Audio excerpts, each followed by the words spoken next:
Hey, what's up, everybody? You know what time it is. It's time for your favorite radio show.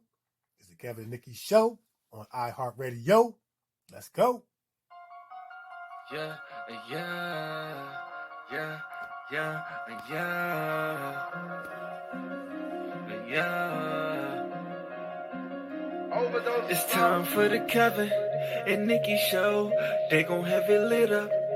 Yeah, you know, it's time for the Kevin and Nikee Show. They got the airways popping every city across the globe. It's time for the Kevin and Nikee Show. They gon' have it lit up.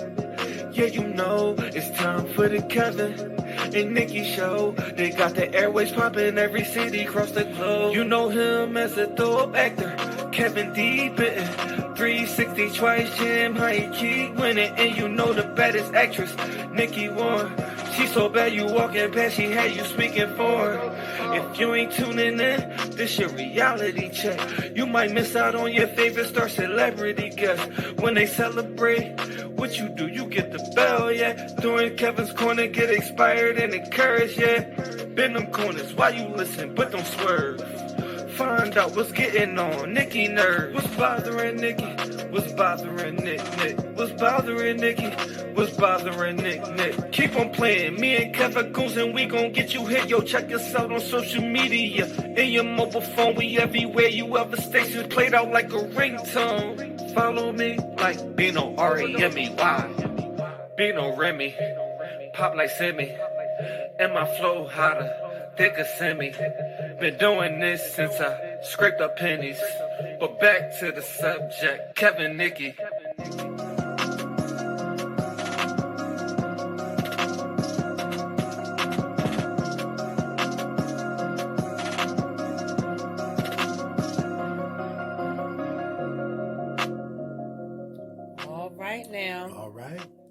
All right now. Come on, people. Come on now. Come on, people. Come on, people. Come on.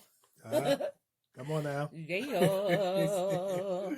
Come on, people. Come on, people. Yeah.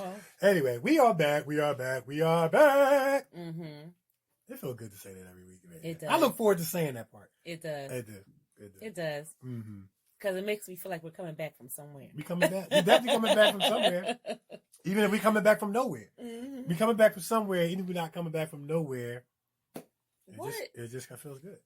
You know? Even if we're not coming back from nowhere? Yeah. When I say nowhere, it doesn't mean that we have to be coming back from a specific place to be back. Because we are back. We are back for another exciting show, another exciting week, another exciting episode of the Kevin and Nikee Show on iHeartRadio, where there's only one episode. You know why? Because we keep going and going and going. We keep rolling. We keep rolling. Yes. We keep rolling. Anyway, I'm actor Kevin D. Benton.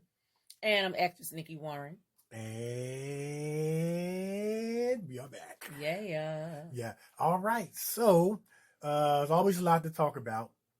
A lot going on. Yeah. Even when it seems like it's not a lot to talk about, there's a lot to talk about. Mm-hmm. You know what I mean? Yeah. So with that being said, it is now time for the many adventures of Kevin and Nikee.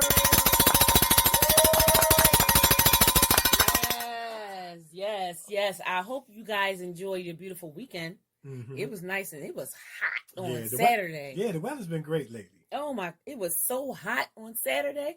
Man, I almost had to turn on the air, but I didn't. Mm-hmm. I didn't turn on the air, but I almost did though. It was hot. I hear you. It was really, really nice outside. Yeah. And good thing the national parks are open, where it gave people a place to go. But you would have made out good just sitting on your deck or just outside your house. It was just a great weekend, beautiful weather. Yeah. And I gotta tell you, Nick. What? I'm back on the bike.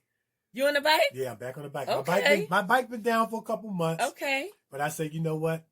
I'm gonna fix it. You fixed it. I fixed it. And you on it. I'm back on the bike. Nice. I've been back on the bike.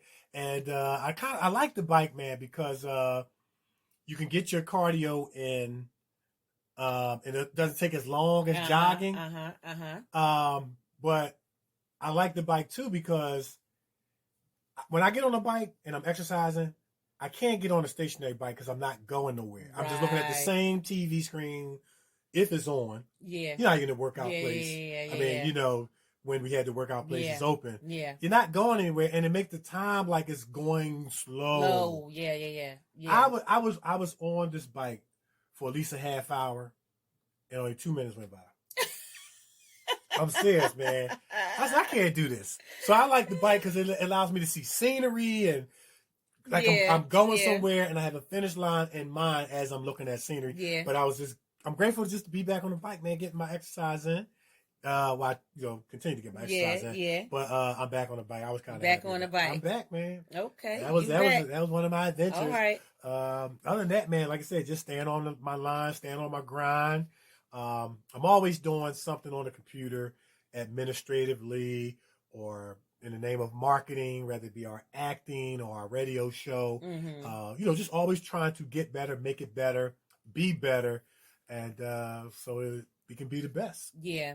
Yeah. So, yeah. Well, for me, I've been going over, my lines and different things, like that for when we get ready to get back to working. But I also have been watching, I don't know if you guys ever seen this, it's on Netflix, it's called The Last Kingdom. Mm-hmm. Man, that thing is so good. I'm gonna tell you right now, I'm putting my bid in to anybody out there who was doing some type of medieval time stuff like that. I want to do it. I mean, oh my God, even the women was out fighting with the swords and different things like that. That's what I want to. I want to be the part. I want to play the part where I'm like, I'm the queen, but I can also throw down with that sword if I have to. Wait a minute. Now, if you're the queen, you're going to have to behead some people. Well, that's what they were doing. Well, they weren't beheading people, but the queen beheads folk. Yeah, the queen. Okay, you know what? Or throw them into the lions. Okay, how about this? I don't want to be the queen. I want to be a warrior. I want to be a warrior. Okay, I want to be amongst the army folk because them women were out there throwing down with the swords and different things like that. So if you guys have not got a chance to check out The Last Kingdom, check it out. There's this guy, Uhtred of Bebenbar. Mm-hmm. They always got to be up somewhere. Yes. Or son of none. Yes. Uhtred of, what is it? Uhtred of Bebenbar. Uhtred of Bebenbar. Mm-hmm. Son of Uhtred of Bebenbar. And I'm telling you, Uhtred be kicking some behind. Mm-hmm. He be kicking some butt. He got his own little army. And here's the thing. They be using him a little bit. Okay. But when stuff hit the fan, they act like they don't like him. Okay. Right? But when stuff hit the fan, who they call? Mm-hmm. Uhtred.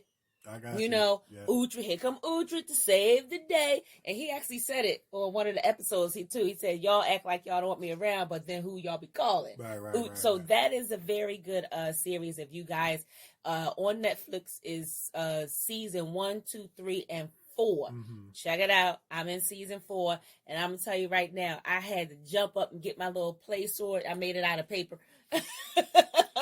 Yeah, I made it out of paper, and I was hitting stuff like Martin Lawrence was on Black Knight 2. Yes. Let me tell you right now, I would not mind putting on them chains and getting out there and whooping something behind. Mm-hmm. I'm trying to tell you, I'm all for it. Mm-hmm. I'm ready for it.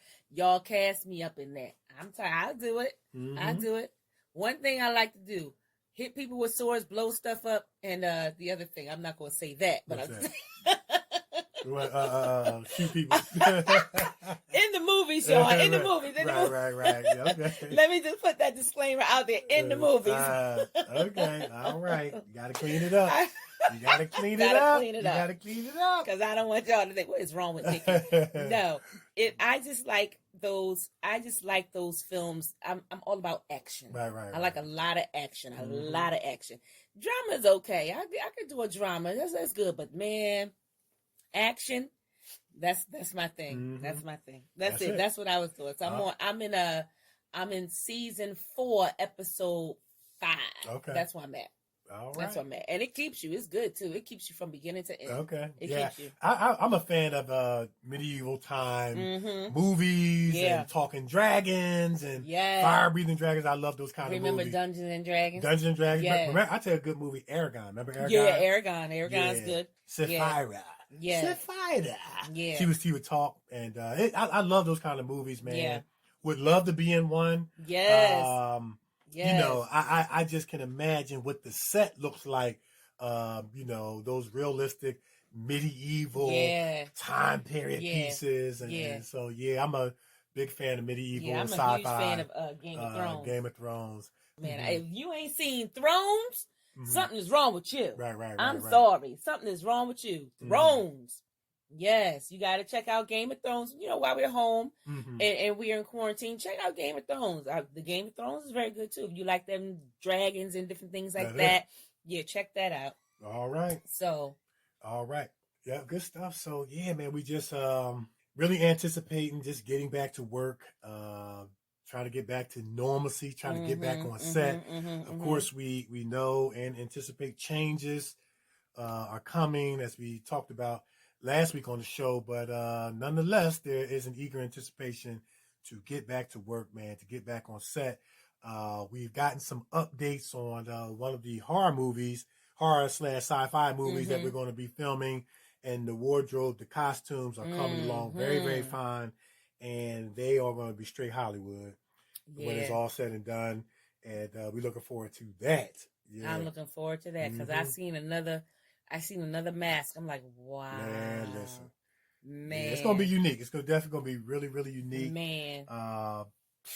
Looking forward to it, man. Yeah, so much looking forward to that. Can't wait. So we've been working out. Because, you know, we got to fit into these costumes and different things like that. We got to fit these costumes for some time moving forward. Exactly. So we have to continue to work out. Yeah. So, we told you guys last week about some expansion news for the show. And we want to reiterate that. Nick, tell them about our expansion. Yeah, Apple Podcasts, man. We are now with the Apple. We're part of the Apple Podcast fraternity. Yes. Like Oprah, Dr. Phil, they all have podcast shows on Apple Podcasts. Yes. And so we are just awesomely excited to be a part of that fraternity. Yep. And our show is now available in 20 additional territories throughout Africa, Asia Pacific, Europe, Latin America, the Middle East, and Oceania. Yeah, with a whole bunch of. We're gonna try this. I'm gonna try to read some of these. We're gonna try to read some of these names. You do it first. Let me see. All right, so we got Afghanistan, we got Bosnia and Herzegovina, Cameroon, Conte d'Ivoire, Democratic Republic of the Congo, Gabon, Georgia, Iraq, Kosovo, Libya, Zambia, Vanuatu, Tonga, Serbia, Rwanda, Morocco, Rwanda, Nauru, Myanmar, Tonga, and the Maldives. Yeah, we done jacked all these names. We probably jacked half the names, but we did the best we could. Yes, and Zambia. Yeah. Yes, Zambia. What movie was the Maldives mentioned in? Here's the scene. Oh Lord, where were you at? So how'd it go? I had to set up the deal. I had to cut him loose, head through the Maldives, take a shortcut. What? Something along the lines. Fast 7. Oh, okay. Remember he talked about the Maldives? Yeah, I probably hacked up the scene. I definitely got the lines wrong, but I know he said something about remember he got mad because when they took the cars off the train, he was trying to get the chip out of there. So I remember he mentioned the Maldives. So I was like, that was interesting. Okay. Yeah. So nonetheless, it is expansion. We're excited about that, and so that our voice and our guests will continue to be heard. Yes. Worldwide. Worldwide. But we already worldwide, but more worldwide.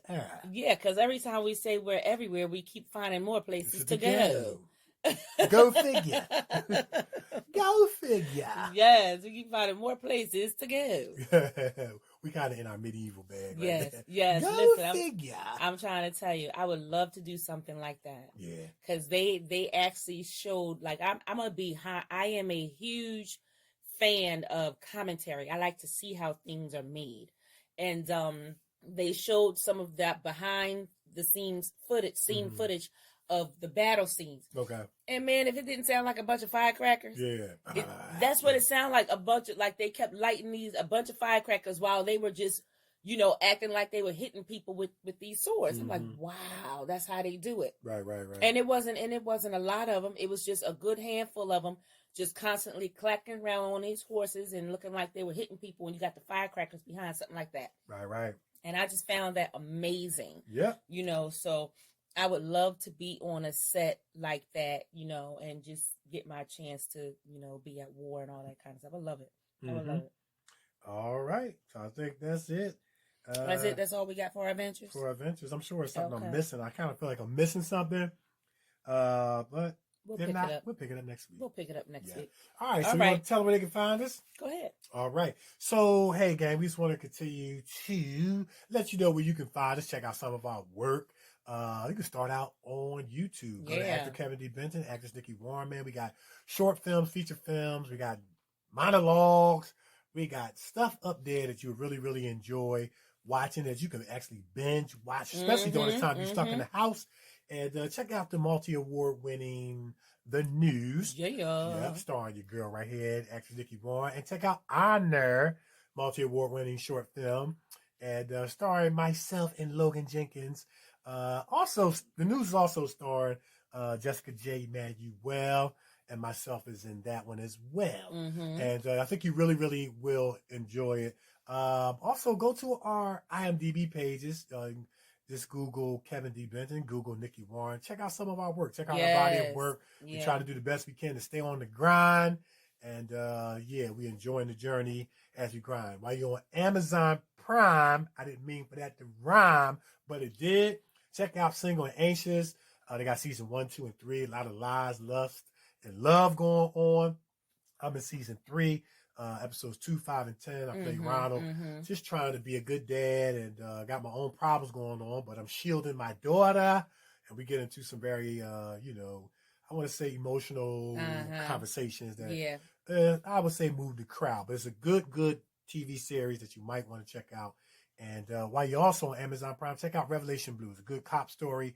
When you're torn between the world and faith, what decision do you make as you try to uphold the law? Revelation Blue, check it out. Find out what decisions are being made as these cops hold down the streets of Philadelphia. Yes. Also, while you're on Amazon Prime, check out Mercy. It's a story about the killing of unarmed African Americans, but it's a conversational piece. It's not a cop bashing movie. It's not an angry, bitter movie. Written and directed by the awesome, my main man Darrell, holding it down, man. He wrote a good story. You really, really enjoy it. What do you do when you're in a position to take revenge or show mercy? Well, tune in and find out. And then also check out on Amazon Prime, Emergency Landing. What happens when relationships sometimes are good, bad, and can go ugly. Your girls come across the street with bats in their hands trying to regulate stuff. And you might want to check it out. That's And disclaimer, this is a character, guys. These are only characters that we created. This is not who we are. But, sometimes things do get ugly. And you might want to check it out, man. And it's real. I like the fact that it's realistic in terms of what can happen in real life. And what sometimes does happen in real life. And how sometimes the ending isn't always happy ever after for some people. And I think people can really, relate to that, or maybe somebody who can relate to that. Or perhaps you've seen it depicted in a movie. So check out Emergency Landing. You're going to really enjoy that. So while you're also on Amazon Prime, check out the Right Path movie. You're going to really enjoy that. Man, this movie is going to take you on a roller coaster. You're going to laugh. You're going to feel like crying. Man, you're going to be in suspense. You're going to be, have that thriller type mood, type feel, but you're really going to enjoy it, man. And you're going to really enjoy the gun scene. Yes. It's a gun battle. If you enjoyed the one in 21 Bridges, you're going to enjoy this one. Except it wasn't a lot of missing going on in this movie. You know so what? You better stop. You better stop. And your girl here was yielding M16. She ain't Susie Homemaker. That's in this right. one. And I play Spider. I'm just the comedic guy of the film. I'm just getting knocked out the whole movie. But I think I'm tough. I was glad they let me in the gang. You know what I mean? So check that out. Then go over to Stars. Check out Jason's Letter. There's a story about the killing of unarmed African Americans and a solution that an 8th grader came up with by way of a research paper based on statistics of how he can regulate this thing and fix it. You might want to check that out, man. It is a tearjerker. Once again, it's not a cop bashing movie or anything like that. It's not to invoke any anger or bitterness. It's just to keep the conversation going about some real situations that are going on in our society, in our community. And then go to Amazon Prime. Check out All Head is on Amazon Prime. Is also on YouTube, but you can check it out on Amazon Prime as well. It is a good TV series that's going to make you binge watch once you start. Mm-hmm. And it's a real good movie. Then what we got on YouTube, they got Maurice Paramore on The Recession. Yeah, go check out The Recession, man. It's a really good TV series, and they're gearing up for season 2, and starring Jessica J. Manuel, right? Mm-hmm. Writer. She's a writer director. She didn't write it, but she is a writer, director, actress, and much more in her own right. But it's written and directed by Maurice Paramore, the multi award winning writer director. Yes. And man, he does a good job. And I think I covered anything. Anything else I left out? You did it. You said it. And yeah, go to www.mulatto.cap.com, and it's a forthcoming movie that we'll be in, and you might see some familiar faces when you look at the cast. Yeah. That's all I got. That's it. If I left anything out, I'll get it next week.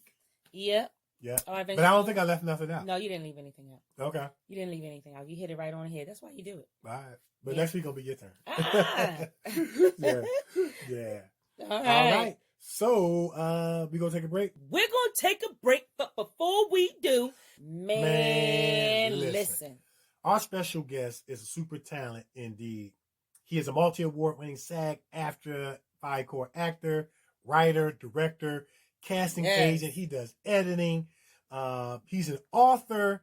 He's even a rapper. And guess what? All the music that you will hear on today's show will be that of our special guest when we introduce him. He does everything but crafties. Everything but crafties. Everything but crafties. You know what I'm saying? So don't touch that dial. Look, don't go nowhere. You're going to really enjoy hearing about his journey, how he got started, what he's doing, what he got going on, and what he got coming up. It's the Kevin and Nikee Show on iHeartRadio. We are everywhere. And we will be right back.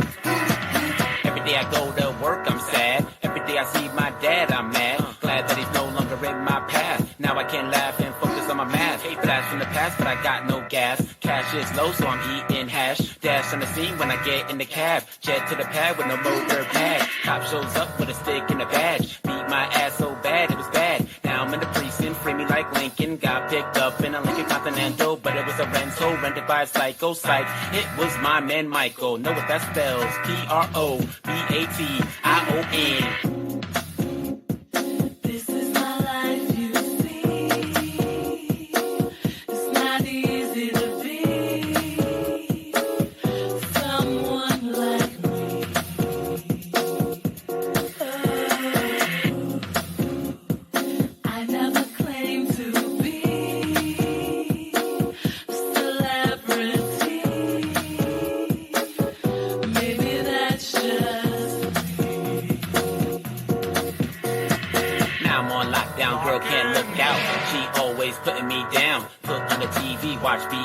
My CD is on repeat, but I got no buzz, and I got 5 buds who think my stuff is good enough. They drinking, but it looks so dumb. They deadbeat dad, and they wanna have fun. Mom on the plug, and I got no rug. Can't trust no one, not my son. Tried to tell you he's not mine. Why am I on morbid live? And my credit shot so bad that I feel like Shaq at the free throw line, but I can't stop now, and I gotta keep going. The soles of my kicks are showing my toes.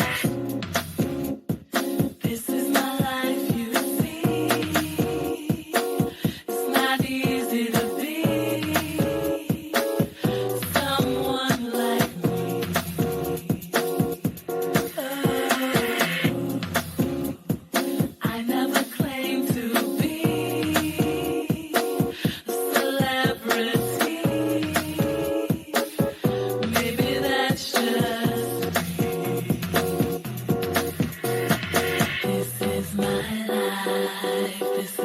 how it is. I learned to respect it.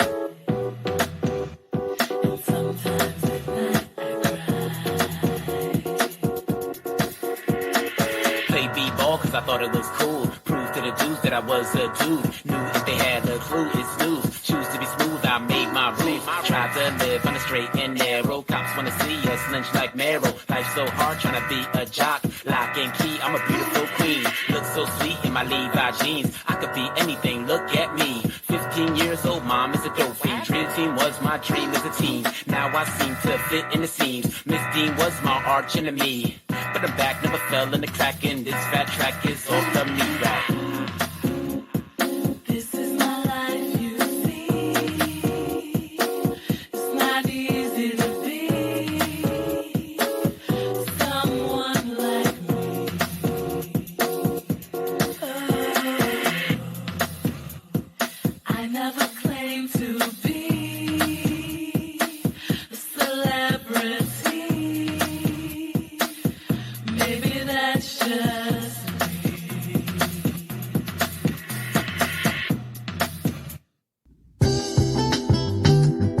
Satisfy your sweet tooth with some tasty treats from the Brownie Shop. Fudge cupcakes, sweet potato pie, freshly baked bread, homemade ice cream, creamy chocolatey brownies, and much, much more. Check out their full menu on Facebook Brownie Shop or Brownie Shop 2019 Instagram. Get your next dessert from the Brownie Shop. Your sweet tooth will love you for it. Urban Elite Beauty LLC is an online urban beauty supply store that serves both men and women in urban communities. Our goal is to provide quality beauty solutions for our culture and community. Most importantly, we want to instill in our friends the importance of loving thy hair, loving thy skin, and to love thyself.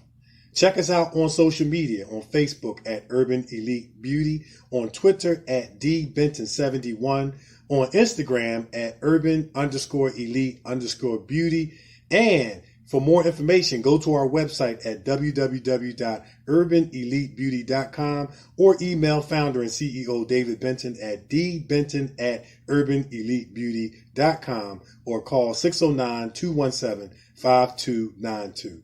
Check us out and see what the Urban Elite Beauty experience is all about. All right. You know what? I like that. I like that. That beat was like, that beat make you want to bop your head, don't it? It does. Yeah. It does. And you know what? What I like about our special guest is that he owns his own production company. Yeah. And what better way to have your own film with your own music on the soundtrack? Yeah, Isn't that awesome? That's right. That's awesome. And guess what? One of the things that I didn't mention was that he's a composer. Yeah. Yeah. And music department. Music department. Yeah. But you'll touch on that. Yeah. So we ready to introduce our special guest then. Yes. Okay. Listen, our special guest was born in Germany and raised in Texas. Our special guest is a multi-award-winning SAG-AFTRA and FICOR actor who began doing background work until he saw Lorenz Tate up close and personal. Tate's acting had inspired our special guest to take his acting more seriously, so he began auditioning and booking student films, short films, and independent projects. To date, our special guest has worked with RZA, 50 Cent, Omari Hardwick, Phil Allico, Eliza Hittman, and Adele Romanowski. He also studied with the likes of Alec Baldwin, Southampton Theater, Peter Miner, Terry Schreiber Studios, Matt Newton, and Mary Boyer. He landed several speaking roles on television shows like Power, Wu-Tang, and American Saga, The Luckiest Guy on the Lower East Side, 50 Central, Gotham, John Glazer Loves Gear, and Rachel Way. As a commercial actor, our special guest has also landed speaking roles in commercials for Chase, Rogaine AAO, Philips, Amazon, MTV Bank, Citizens Watch, Peeps Delights, BuzzFeed, Boost Mobile, Crown Royal, Brooks, and so many more. Our special guest also won Best Actor for his role in Driving Force at the Atlantic City Seinfest Film Festival, and he also won the Actors Showdown Monologue Competition at the Las Vegas Black Film Festival. Our special guest is a director himself. He's a producer, casting director who independently has starred in and produced 6 films, 2 of which aired on CBS ABC through the African American Short Films Program.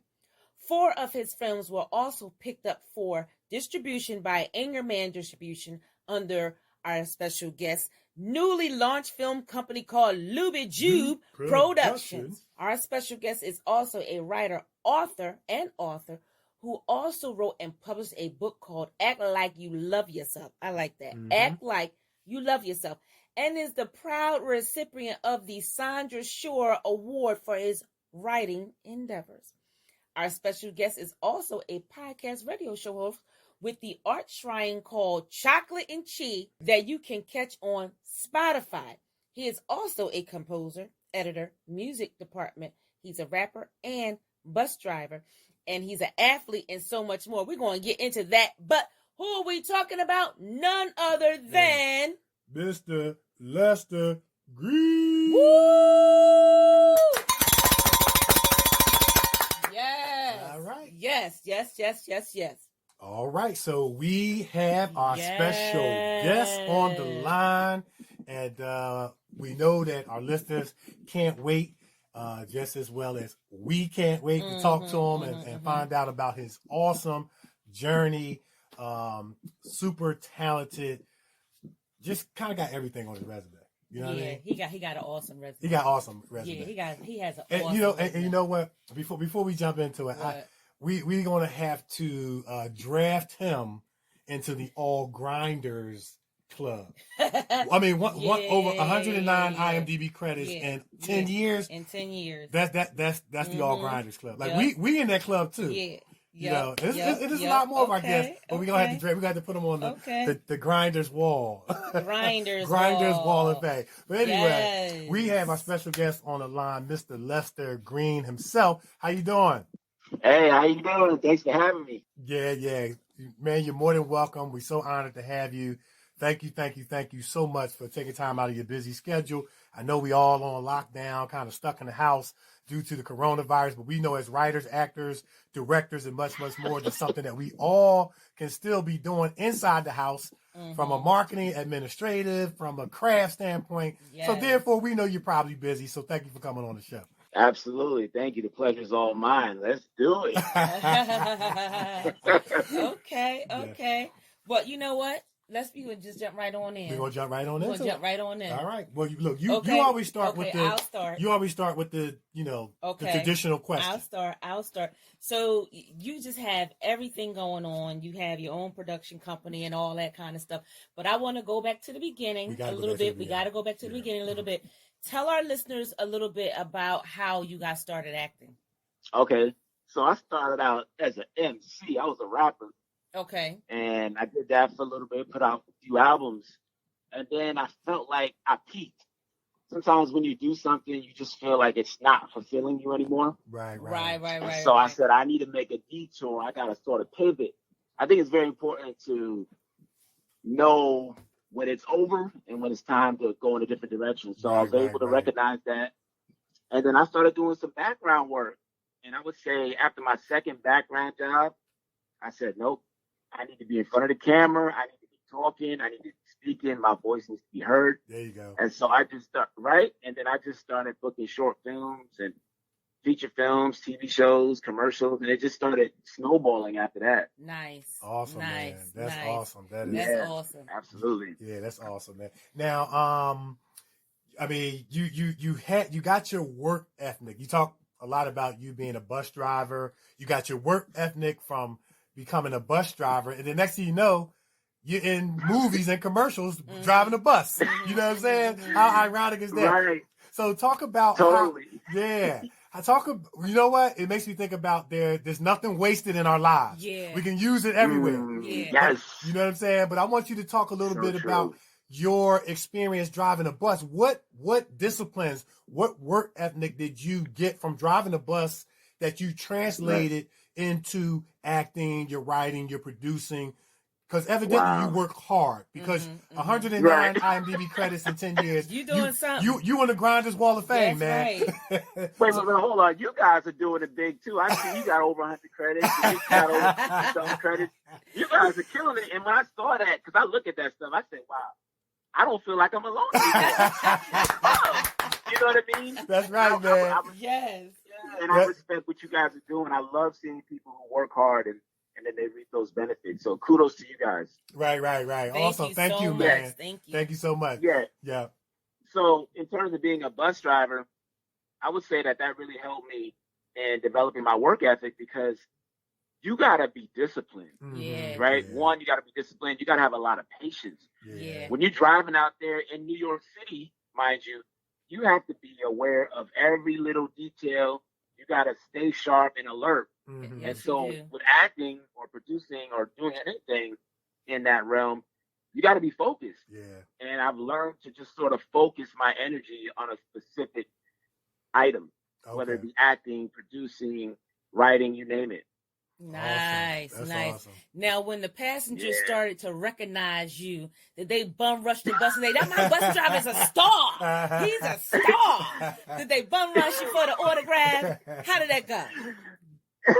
Well, I had friends and coworkers for the job who would sort of say, "Hey, Lester, I saw you in a commercial, or I saw you in that film," and then sometimes passengers would say, "You look familiar." Mm-hmm. They couldn't really pinpoint where they saw me, but they just recognized the face. So it's always nice to get that. But for me, I just love doing it. Yeah. I love just acting and being creative. So all that other stuff is great. But I'm focused on the craft. Yeah, Right, there you go. that's There you it. go. That's it right Right? Yeah. there. Yeah, focus on the craft. That's what's up. I love it. That's what's up. Now you talk about you had the chance to see Lorenz Tate, phenomenal actor, legend, icon, Absolutely. up close, Legend. up close and personal, And you said that Lorenz Tate acting inspired you. I think he inspired us all. And True. His work made you take acting more serious. Talk about that connection you made with him in the way that you did and how he inspired. I mean, Dead Presidents, right? Yeah, Dead Come on Presidents. now. We Yeah. go all back to Dead Classic. Presidents. Why do fools Why fall do in fools love? fall in love? Classic. You know what I'm saying? Yeah. Come on now. But you know what's funny with him? I feel like people don't really talk about him when they say the top actors, right? Yeah. You They hear the don't. They don't. Denzels and the Don Cheadles and the you name it, but you don't hear Lorenz Tate, and I always wonder why, because he's a legend. Yeah. And he's so talented. And he never grows old. He looked the same as he did. Right. He's the ageless wonder. You know what I'm Him saying? and all his He other is, brothers. Yeah. They look so young. Yeah, I watch him. Absolutely. I watch him in Power, and he just sort of keeps evolving with the time. But yeah, I saw him on TV, and I just sort of saw myself in him. It's hard to explain, but when you see something or somebody who looks like you, Right. it just inspires you. It sort of moves something inside of me. And then I told myself from that moment on, I want to do that. I want to be in front of the camera. I want to be acting. Yeah. I want people to feel what I'm saying. Right, So that's how that happened. Yeah. Right. Yeah, and then once we get to Hollywood, we ain't gonna age either. That's right. Because we That's all right. gonna be dipping in that Right. Hollywood fountain of youth. Yeah, no, that's right. That's Absolutely. right. Absolutely. Without the surgery, though. Okay, You know what I'm yeah, saying? without the surgery. Oh, yeah. Yeah. Without Now, the surgery. so, Lorenz Tate was one of your inspirations. How important, to you, just in a cultural pride way, was it, important for you to see, your culture represented on TV that inspired you? You know what I'm saying? Because I know as a youngster, growing up, I saw most of my culture represented in the NBA and in the NFL. Right. And I said, that makes me feel like I can be that. I can do that. So I want you to kind of talk about that cultural representation, how you saw Lorenz Tate, or perhaps you saw other African-American actors. How did that impact you as far as saying, you know what, I got a shot to do this? Right. Well, I'm all about diversity. And like you, I was all about basketball, sports. And I was always trying to find a connection. Even when I was younger, I didn't really know how to describe it or how to express it. But if I saw something that resonated with me, I knew for a fact, okay, maybe I can try something like that. So even people like Nate Parker, he's in this movie called Finding Forrester. It's an old movie, but it's a Right. classic. And I don't know if you ever saw it, but he plays this writer who plays basketball, but his special gift is writing, but he's sort of rejecting it because he wants to be cool with the guys and he wants to be known as the basketball player, but his gift is writing. And so for me, I love writing. I love basketball too, but writing is my number one calling. Okay. So when I saw that on the screen, I said, oh, yeah, this is definitely something I want to do. And so I just kept going. Awesome. Okay. So you play a little ball, huh? I knew this. I knew this was Okay, coming. you play a little ball. Definitely. Yeah. Definitely. What was your position? Yeah. Oh, I was a shooting guard / small forward because I could jump. Okay. I'm not that tall. I'm 6 feet, but I could jump really high, so I was able to play Okay. forward spot. What about you guys? Both? You can't beat me though. Oh, what? Well, you guys from Philly? Listen, you can't beat me though. I can shoot. Okay, I can play. You laugh.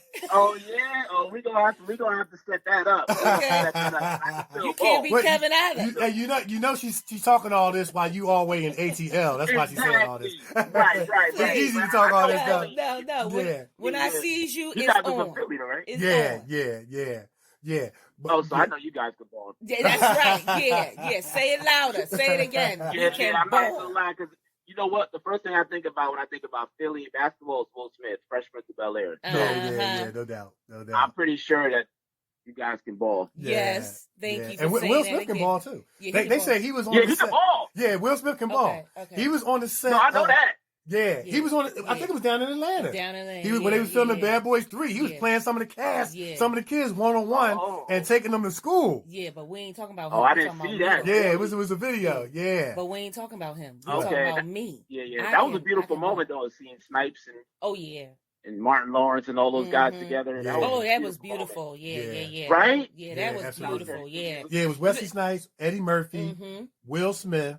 And then Tracy Morgan came out. Tracy Morgan. Yeah, that was great. That was beautiful. Yeah. Now, real quick, I want you to also, talk about that diversity. We're all about diversity. I think diversity is a beautiful thing, not just in the industry, but just in the world. But talk about the importance of diversity in the industry. Yeah. Right. No, absolutely. Well, I'm working with my friend, Art Shreehan, who's Indian. Okay. Right. And we're creating our own content. He has his own production company. I have my own production company.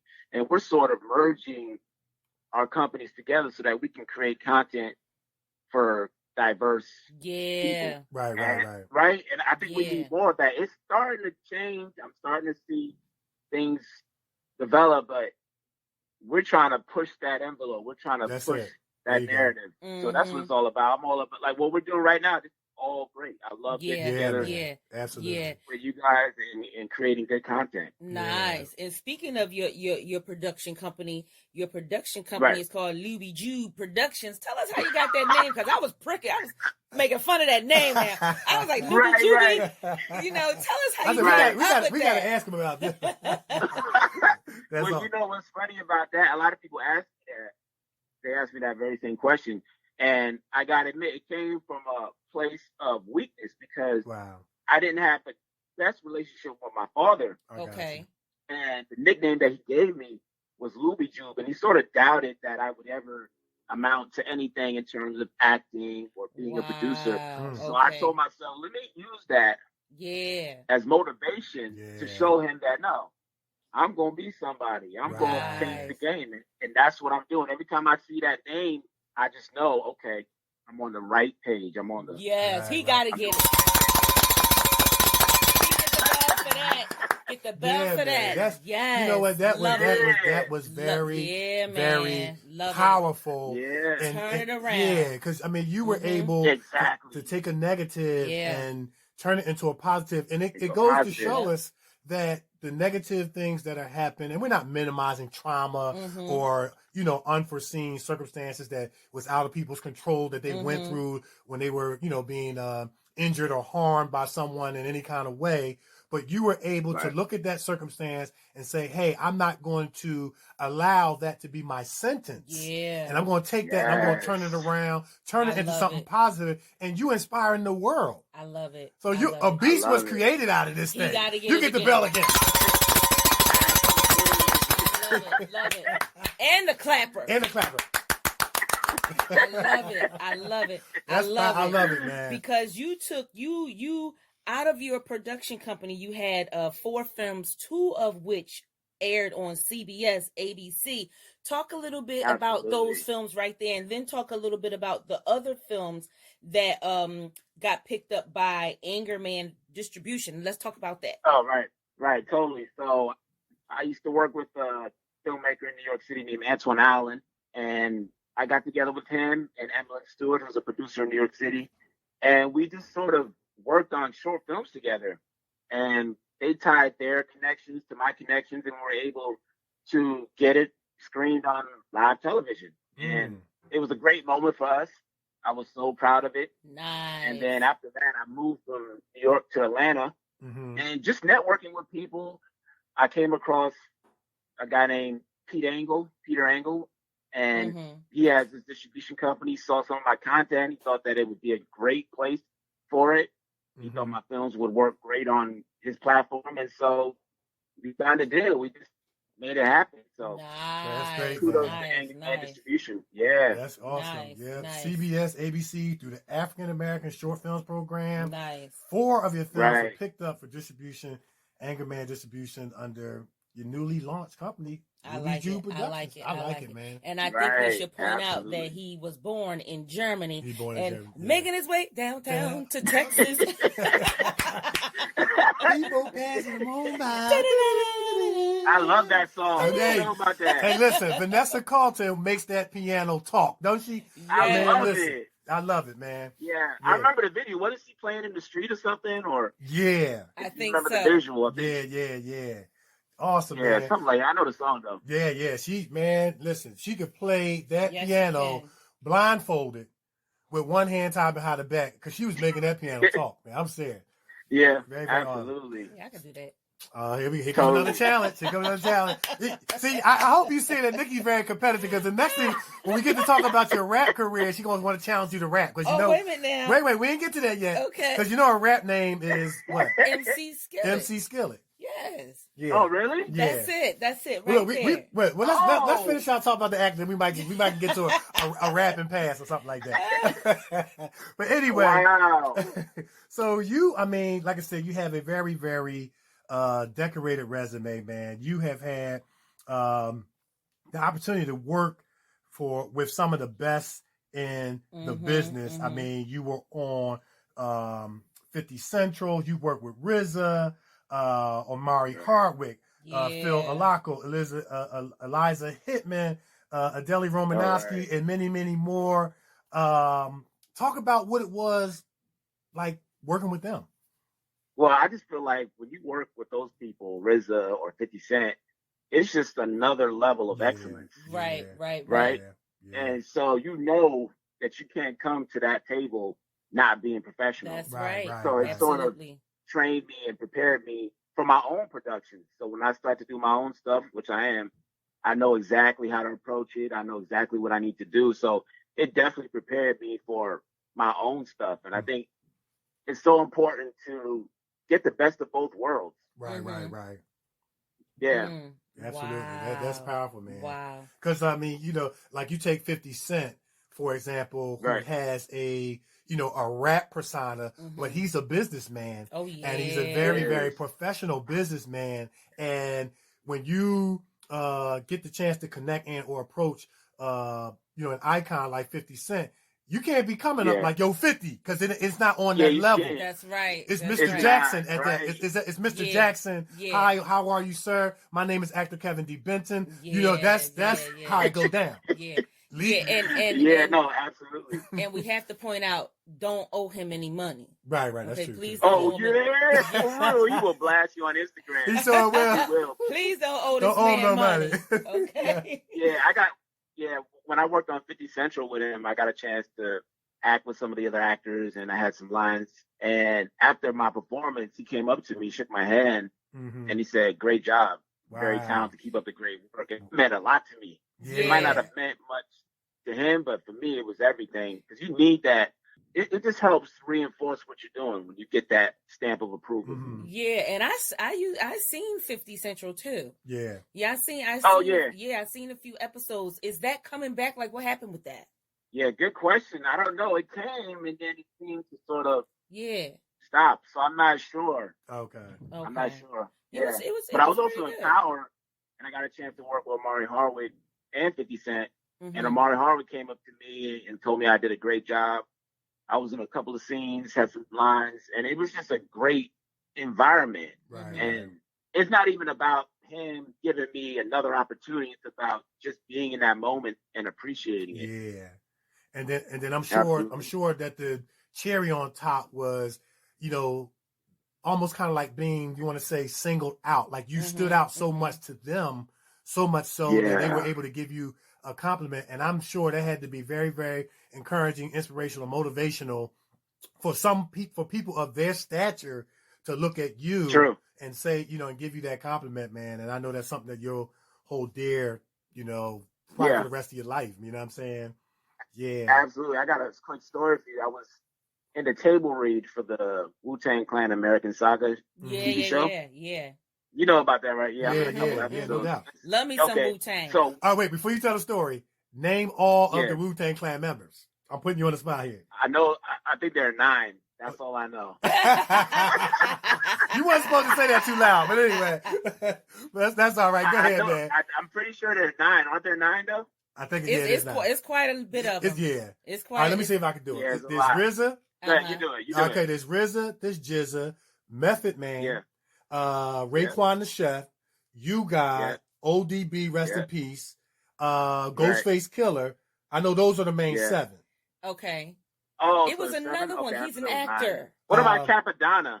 Yeah, Capadonna. Is Capadonna no? Yeah, Capadonna. One of them is an actor. Method Man is an actor. I know RZA is an actor. ODB, right, I know them. ODB, right? But it was another one. It's another one in Wu-Tang because he used to be on the Moesha show. The Genius. That's what it was. That's what it is. That's so Genius. Okay. Genius. The Genius. That was my. Look at you. Hey, look, man, listen. Okay. That was my song. Okay. Look, this is not a test. Give a round of applause for that. That's yeah, I used to love the Genius, man. That song he said, is it go dun dun dun dun dun dun dun dun dun.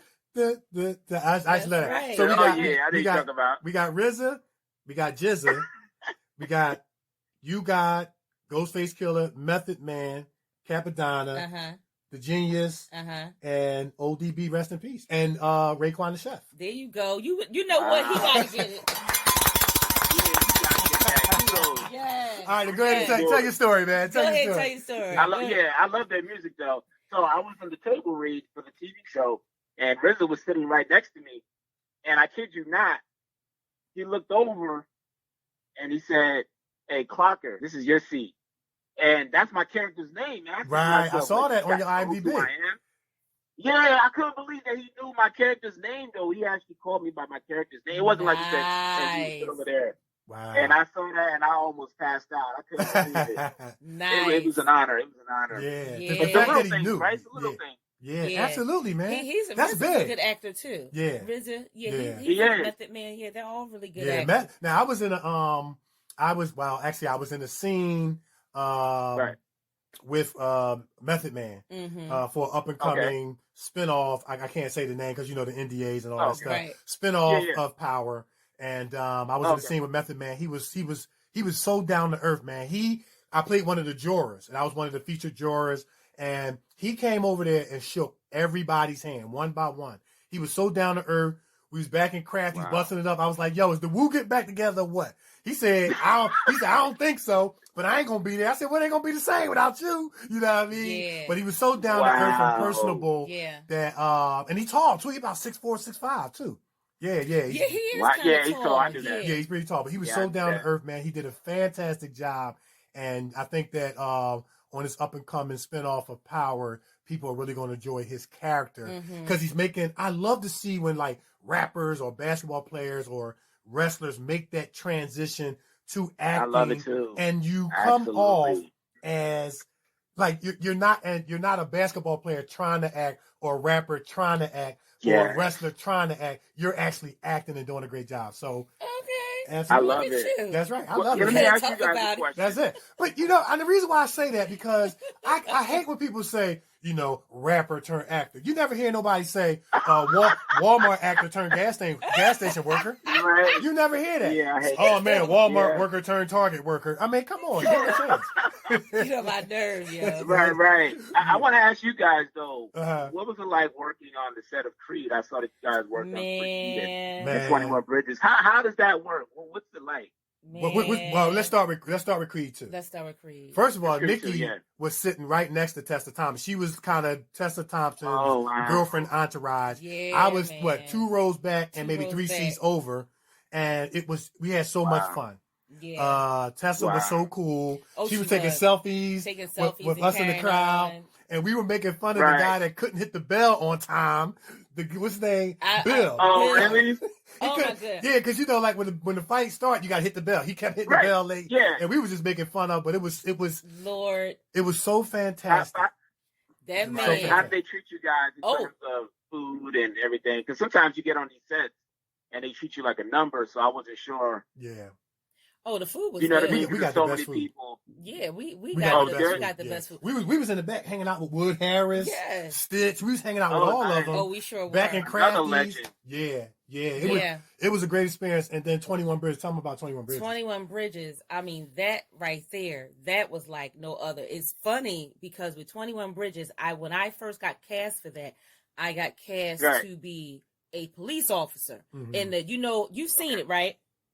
I saw it. I love the Okay, movie. so you Chadwick know- Boseman. In the Mhm. beginning scene, you got all those cops and everybody standing outside and saluting and different things like that. Yeah, I remember that. So yeah. I was in that crowd.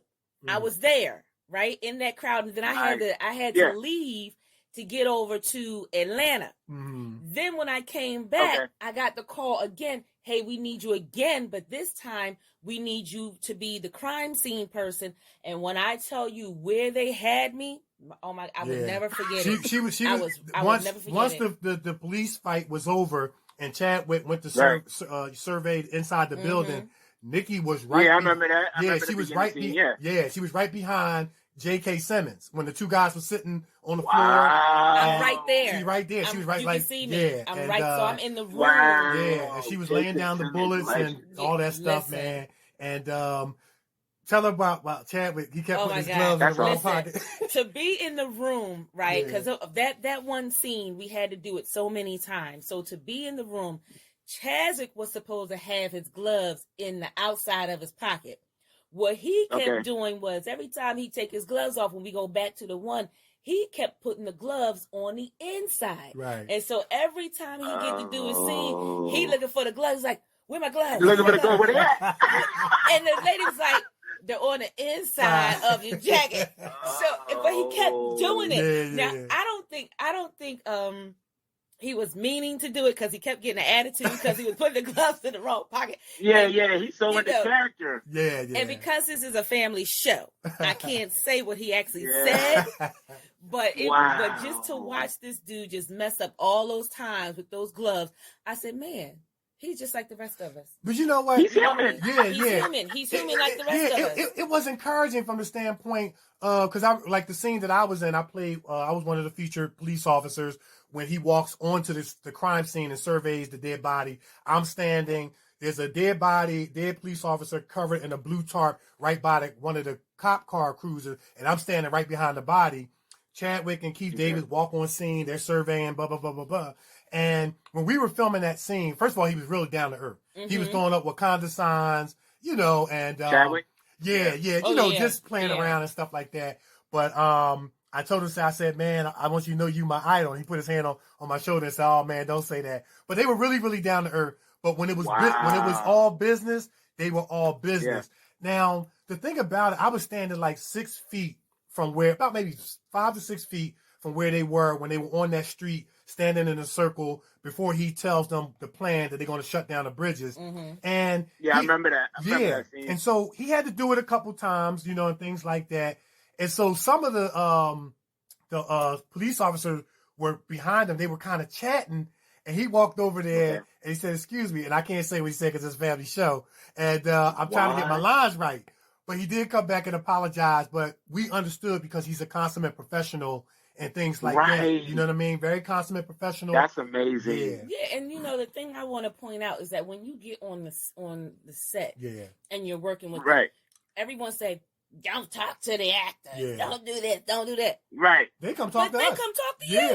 Yeah. You know, they'll come over and they'll get up a conversation with you, like y'all been talking to each other like forever, and it's like they are normal people. They're down to earth people. Right. And I love it. These production companies make them out to be like greater than God, and they're like, hold up, because Keith Davis said something to me. I was just standing there, standing at my one, and he said, "Having fun yet?" Right. What are you supposed to not answer? Right. Yeah. He said, "Having fun yet?" And I said, "Hey, look, man, I'm honored to be on set with you." And I ended up getting a picture with him. You know what I mean? Exactly. So, and like Chadwick Boseman sit down. He sat down and he was eating with the cast. He was eating with everybody. So it's like, Are you serious? He really was. But see, that's the thing. It's all about building relationships and making connections. You never know. Right? He might see you and say, "Hey, you know what? I like your look. I like what you're doing. Listen, I'm working on this other project. We'll talk about it." You never know where that next opportunity is going to come. Right? Exactly. So I always try to keep an open mind. Yeah, absolutely, man. Yeah, and I come on. They're people too. Yeah, I really enjoy telling and hearing the behind the scenes stories of how you connected with certain people, because it's all a part of the journey. It's all a part of the experience. It all is what makes it that above average. Makes it worthwhile. Yeah, man. Yeah, it's great, man. Absolutely, yeah. I saw that you're a comedian or something like that. I do a little comedy, man. I got jokes. Yeah, man. So do you do stand up or is it just? I do a little bit of stand up. Yeah. Okay. Yeah, man. I do a little bit of hosting. Or do you travel with it? No, I don't travel with it. When I got my start. This is how I got my start. I was actually putting together a young adult fellowship in a church, and I marketed, that you have to do, faith-based rap, faith-based poetry, song, dance, and comedy. And so I had already put this flyer out, and nobody signed up for comedy. So I said, since I done market this thing, somebody got to do comedy. Yeah. And I said, I had to let at least one person be represented in that category. Nobody signed up, so I had to get up there and do it. Yeah. So I got up there and did it, and the crowd loved it, man. And I said, you know what? I might be on to something. Yeah. Tell them about that. Do you have the video of that? I don't have the video of that. I do have a video on YouTube of me hosting the Spiral Awards, and I kind of opened up and did a little stand-up comedy just to, warm the crowd up. So tell me about that one with the prison. Do that. Oh no! Come on, they got to go to YouTube and watch that. That's too long a joke. That was not on YouTube. It is on YouTube. The one about Joel Osteen. I did that. It's on YouTube. It's on. Go to Actor Kennedy event. You can check it out. It's the host of the Spiral Awards. You can see me do a little bit of stand-up comedy. If you invite Christ into your life. Yeah, man. So I got a good response, man. And I said, you know what? It gave me like confidence. And I said, confidence. Hey, absolutely. Maybe I could do this thing, man. And so I started, going down to open mic down to Helium in Philly, which is a very, very notable comedy club. And I said, hey, I'm going to test these jokes out. I had a great 7 minutes, man. They loved it. And so I said, I'm going to roll with this thing, and maybe I can incorporate it into characters and things like that, Yeah. I love it. I'm sure it's going to help with your acting too, right? Yeah, absolutely. Why not? And people. How did you two connect? What, the set of Emergency Landing? It was Emergency Landing. Yeah. I was getting ready to whoop that behind with my baseball bat. It's a feature film. It's on Amazon Prime, and it's a story about it follows a story of four couples and pretty much what can happen when relationships are sometimes good, bad, and they sometimes go ugly. Yeah. And when I say ugly, it goes ugly. It really goes ugly. You said it's called monogamy, right? Emergency Landing. Yeah. Oh, they said monogamy because they got this new show called Monogamy. Okay. Yeah, it's called Emergency Landing. Yeah, and it's real good. And so I'll check it out. My character, I play Bobby Mason, and I'm married to my wife. I'm not really supporting her in her dreams. I was a former NBA player who lost it all, and she's struggling with our now going from the mansion to living into a one-bedroom apartment. But yet she still has these dreams, and I'm not supporting her. But she has a baby by a former boyfriend. Yeah. And because things are not working out with me, she's contemplating going back to her baby's daddy, and I make one last attempt to convince her to stay. And I don't want to give it away, but it goes sour. I'll check it out. It goes real bad. Yeah. And let me just say this. When you watch the movie, that's not me. That's the character I created. Yeah. Because then there's a part in there where I'm supposed to be beating his behind with the baseball bat. Nikee, her character comes across the street with a bat ready to beat me down. Yeah. But that's not you, Nikee, right? But that's not Nikee either. Well, It's like, no, it's not. well. Oh, all right. That's for another show. Okay. No, Nikee not like that. She's not like that in real life. Just on set. Okay. Anyway, yeah, man, that's awesome. I love it. Yeah. I love it. When I saw your name, Nikee, I thought it was pronounced Nike. I was like, Right. A lot of people make that mistake, but it's all right. I forgive you. Right. I'm sorry. Yeah. It's You know what? unique, though. I love it. You know what, Les? Let me ask you this too. Like, speaking of my character, Bobby Mason, he's the type of character that after you watch, I have some of my friends watch that and say, Kevin, do I need to be concerned about you? I said, no, that's just a character I created. That's not me. Have you ever played a character that was maybe psychotic or, physically aggressive or, that of course it wasn't you, but it made people say, whoa, yo, Les, you all right, man? That wasn't you, right? Have you ever played a character like that? And, what kind of response did you get? Yeah, absolutely. I played this guy who works in a gun shop. Okay. A Republican black man selling guns to young underage kids. Wow. And at the end of the movie, one of the young kids kills himself with a gun that I sold him. Oh. And so, when I showed people that film, it's called Control by Greg DaCosta. But when people saw that film, they asked me, they said, Lester, are you a Democrat or are you a Republican or what's your stance on gun control and everything? They saw me as this angry Republican, but it was just a character. Right.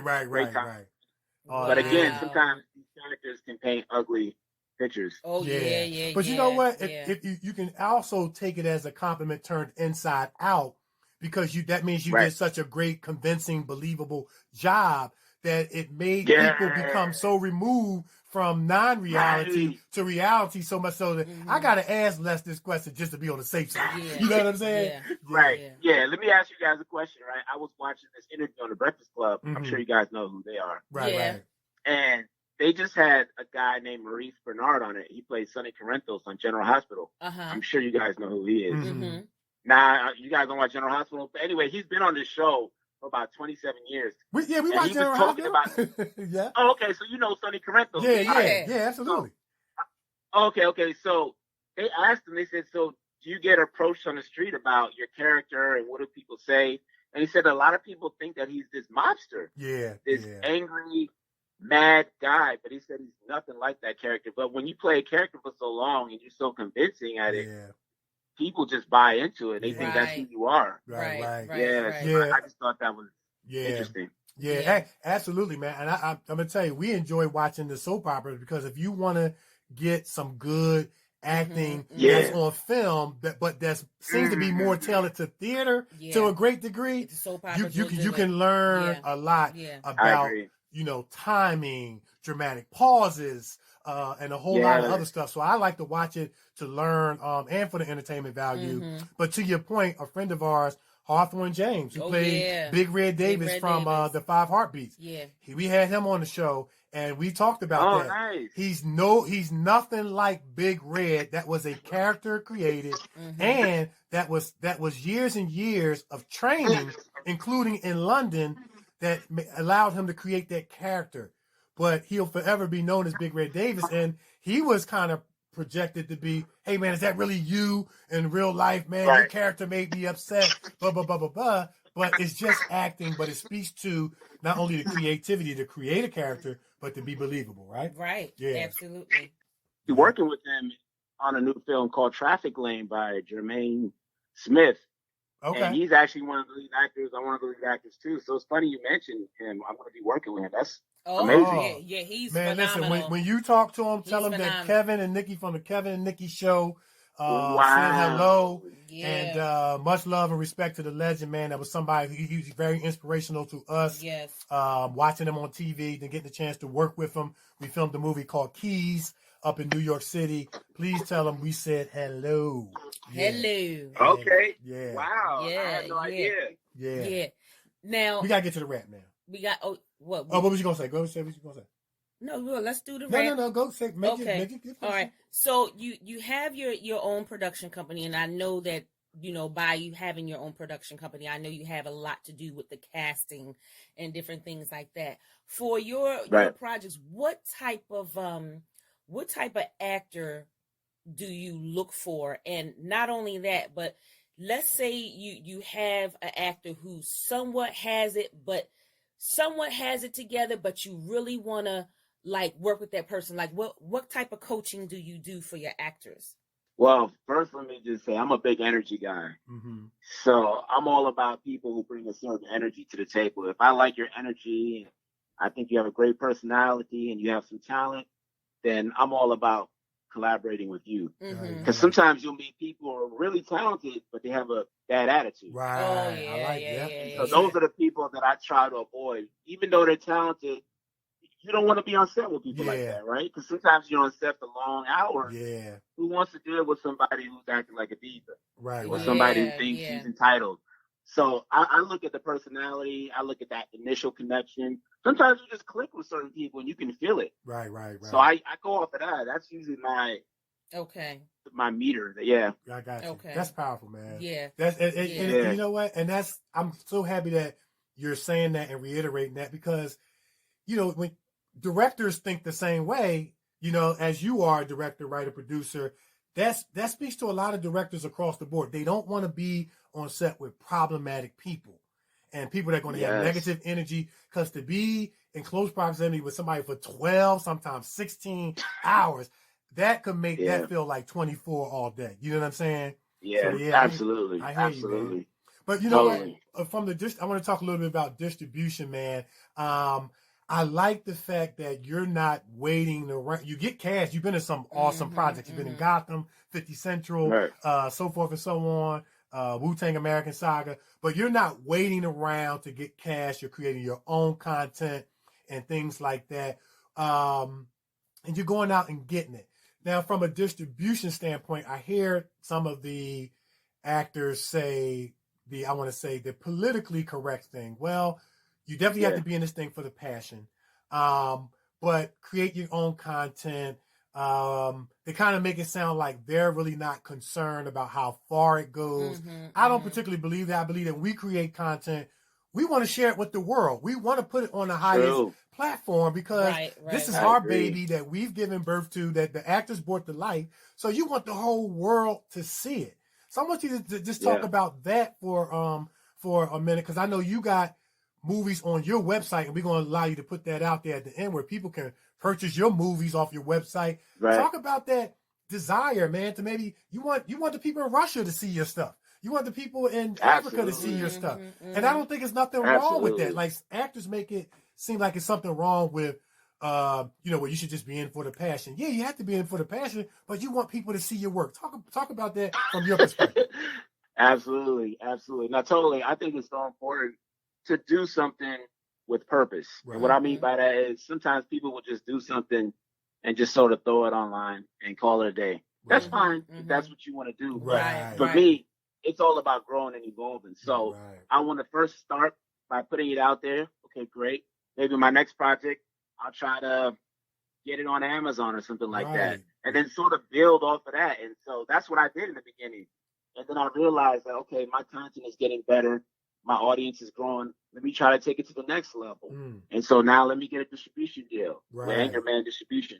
Okay, let me create my own company now and merge with my friend Art Trian and create our own content and go that way. So it's constantly growing. I'm just constantly growing it and taking it to the next level, because ultimately we want to get our stuff on Netflix. Why not? That's right. That's right, man. We want to get our stuff on Hulu.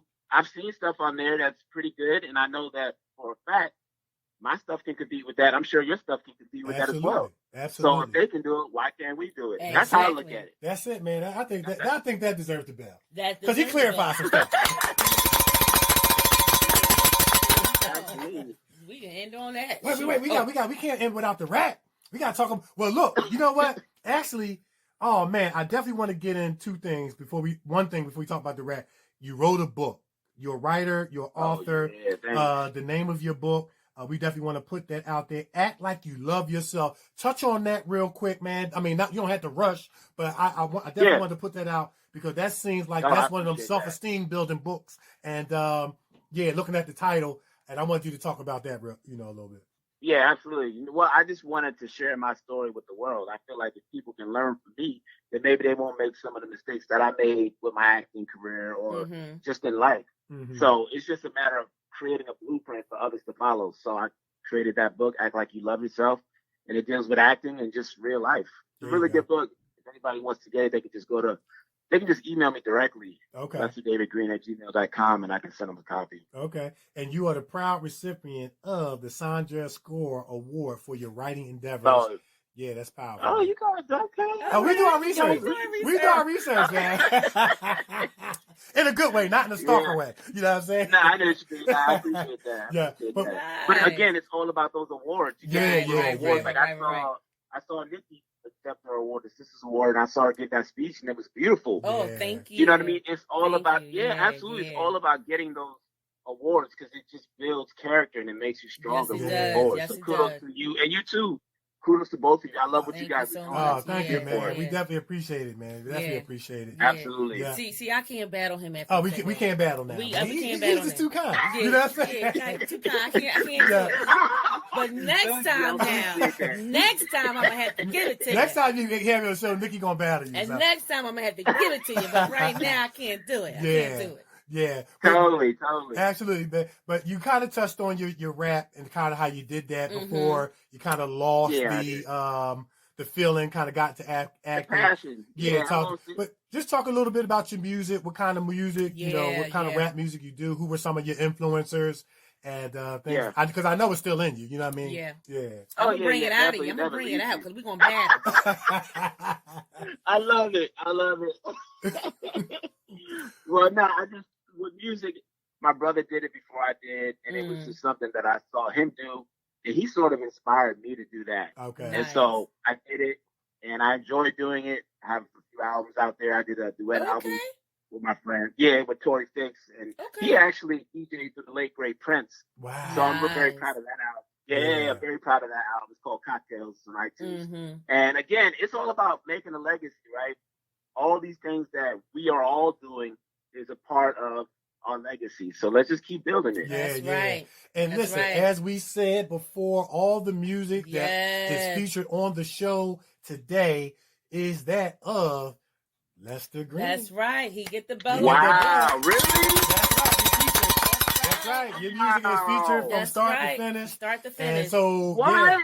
Man, we featuring your music throughout the show. That's right. Yeah, man. Yeah, the next time you do so something. I appreciate that. Oh, you're so welcome. You're welcome, man. The next time you do something, I have to drop 16 bars on you, I'm going to have to drop we got to collaborate. We gotta man. Collaborate. Oh, absolutely. Listen, as we say on the Kevin Nikee Show, once you come on the Kevin Nikee Show, you're family, man. Any way we can support you, that's right. Let us know, man. We're hoping likewise that the stars will line itself up when we get a chance to work together. We have made our way to Atlanta. We filmed one scene, Tyler Perry's "If Loving You Is Wrong." We will make the trip. Distance is no boundary. Distance is no boundary. Yeah. Yes, we will travel. No doubt about that. Yep. Oh, okay, good to know. All right, let's definitely stay connected. I appreciate it. Yeah, absolutely, man. But listen, before you go, man, first of all, thank you so much. This was so much fun. Yes. Very inspirational, motivational, encouraging, and informative. Put your social media out there. How can people follow you? How can they keep in touch or whatever? Maybe they want to submit resumes, however it go. Put your social media out there. Definitely. Where they can get your book, put that out there too. Where they can find your music, put that out there too. Yep. Put everything out. Okay. It's a one-stop shop. You just go to my website, LesterGreene.com, LesterGreene.com. You can get my music, my movies, and if you want to get a copy of my book, just email me at lesterdavidgreen@gmail.com. Pretty simple. That's it. I love it. Nice. No rap Nice and names. simple. You know what I'm saying? Yeah, Keep Yeah, it simple. He put the whole government I'm name not out trying there. Lester David Greene. That's it right there, man. Listen, I want people to know what I'm doing. That's That's right. right. They got to be able to find you. You know what I'm That's saying? right. Listen, Right. a They gotta be able to director. find me. That's right. A director is not going to Google a rap name. I'm telling you. We That's already know right. that. I agree. They got to find you, I man. agree. And they said That's keep right. it Next simple, time I right, man? come on the show, Yeah, we definitely got to have you hopefully. back. Oh, okay. Definitely, we get that verse going. We'll get it going. All right, Okay. that'll work. Oh, is he calling me out? Is Oh, that what he's I doing? think that sounds like a challenge. That We get it sound like- going. Okay, that sounds like a challenge. Okay. Yeah. Okay. That's what's up, man. Well, Okay. listen, man, continue success and All right. blessings, man. We're going to keep in touch with you. Keep in touch with us. And also, for all our listeners around the world, go to his IMDb page. Yes. Check out his IMDb page, man. Lester L. Greene. L. Greene, right?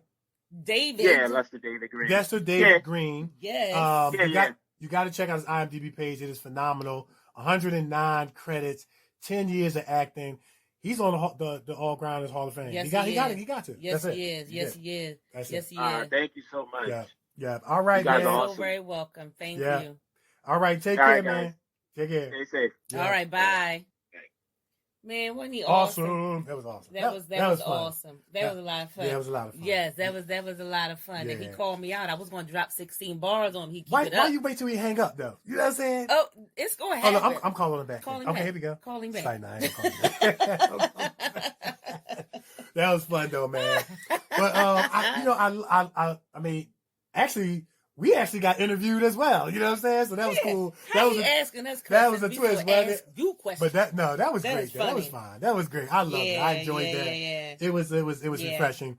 But I like a lot of things, of course, that he said. Yeah. But he talked about that growth and development and Mhm. evolving with Mhm. your material. Yeah. And it's okay as an actor to be able to say, I mean, I don't think we don't need to be driven by money, Right. driven by fame, driven by fortune, and this is not the case. But it's okay to be driven by wanting your content to go as far as it can go. Yeah. You don't have to feel bad about that or guilty about that. And That's a good thing. Exactly. And don't ever let anyone make you feel guilty. That's right. About wanting to do that. That's you right. know what I mean? That's right. That's right. It's a blessing Mm-hmm. when you go to that theater and you sit on that front row and see yourself up there. Right. It's a feeling that comes over you that is just like no other feeling. Right. You know, you enjoy that. You know, it's a blessing from God to be able to do that because it makes you feel like you have accomplished something beautiful. Something Yeah. great that is taking other people so hard to do. Yeah. You know, I enjoy seeing myself every single time. Absolutely. Every time. Absolutely. And I would never let anyone make me feel bad about, seeing Right. myself up there. Yep, absolutely, man. And if people over in Russia or Africa get to see your content, Yeah. and you become recognizable, and so much so that when you're on Facebook or Twitter and you're messaging with somebody and they're all the way over in Saudi Arabia and they can say, hey, I just looked at your IMDb or I just looked at your movie and very impressive. And I had that happen to me. I was messaging back with a gentleman who was all the way over in Saudi Arabia. Yeah. He asked me, was I an actor? I said, yes. 3 minutes went by. I saw the little 3 lines going up and down. So he was typing something. I said, oh, man, what is he going to type? I thought he was going to type something like, man, no, you're not. You know what I mean? Yeah. And he looked at my IMDb from all the way over in Saudi Arabia and said, wow, your body of work, very impressive. Yeah. People are always talking about the bad things. Yeah. You know what I mean? Yeah. Why not let them talk about something good? Let them Right. talk about your success and your body of work. You want to give them something to talk about? Give them positive things to talk Right, about. that's right. Let's do that. Give them positive. Give them your success to talk about. Yep. Let's do that. That's right. Like EPMD said, this is a world premiere. That's know what I'm right. saying? That's how we do it. Yes, EPMD. Yeah. Wu-Tang. You got to chill. Yes. Yeah. All right. So we're going to take a break. Yeah, we're going to take a break. And when we come back, it's going to be time for news and sports. Scholars Professional Editing Firm consists of a specialized group of academic doctors, editors, and statisticians that keep doctoral candidates moving through the academic doctoral process. The Scholars Group accepts doctoral dissertations, capstone projects, premise, research studies, research proposals, research papers, and oral defense preparations and presentations. The scholars offer both qualitative and quantitative research assistance, data analysis, dissertation editing, writing support, and mentorship through their bootcamp 8-week online program. The Scholars Professional Editing Group will keep you moving. For more information, visit www.thescholarsedititing.com. That's www.thescholarsedititing.com, or contact Dr. Tamika Haynes at 281-315-6053. All right. Yeah.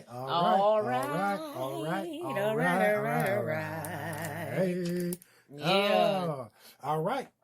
All right. So now it's time for news and sports. All right. So Tim Healy reported an awesome sports story, informative sports story about Major League Baseball in connection to the coronavirus. Mm-hmm. And so the results of a recent study of MLB team employees, including Mets and Yankees, added to the growing body of evidence that the new coronavirus was not new now, is far more common and therefore far less deadly than initially feared. Mm-hmm. Hopefully this will encourage and inspire people. It is deadly in the context that people have died, so we don't want to minimize that. But researchers revealed Sunday that 70% of those who tested positive for COVID-19 antibodies, a sign of previous infection, reported no symptoms, bolstering the idea that the disease is more prevalent than one would guess based on those who appear sick.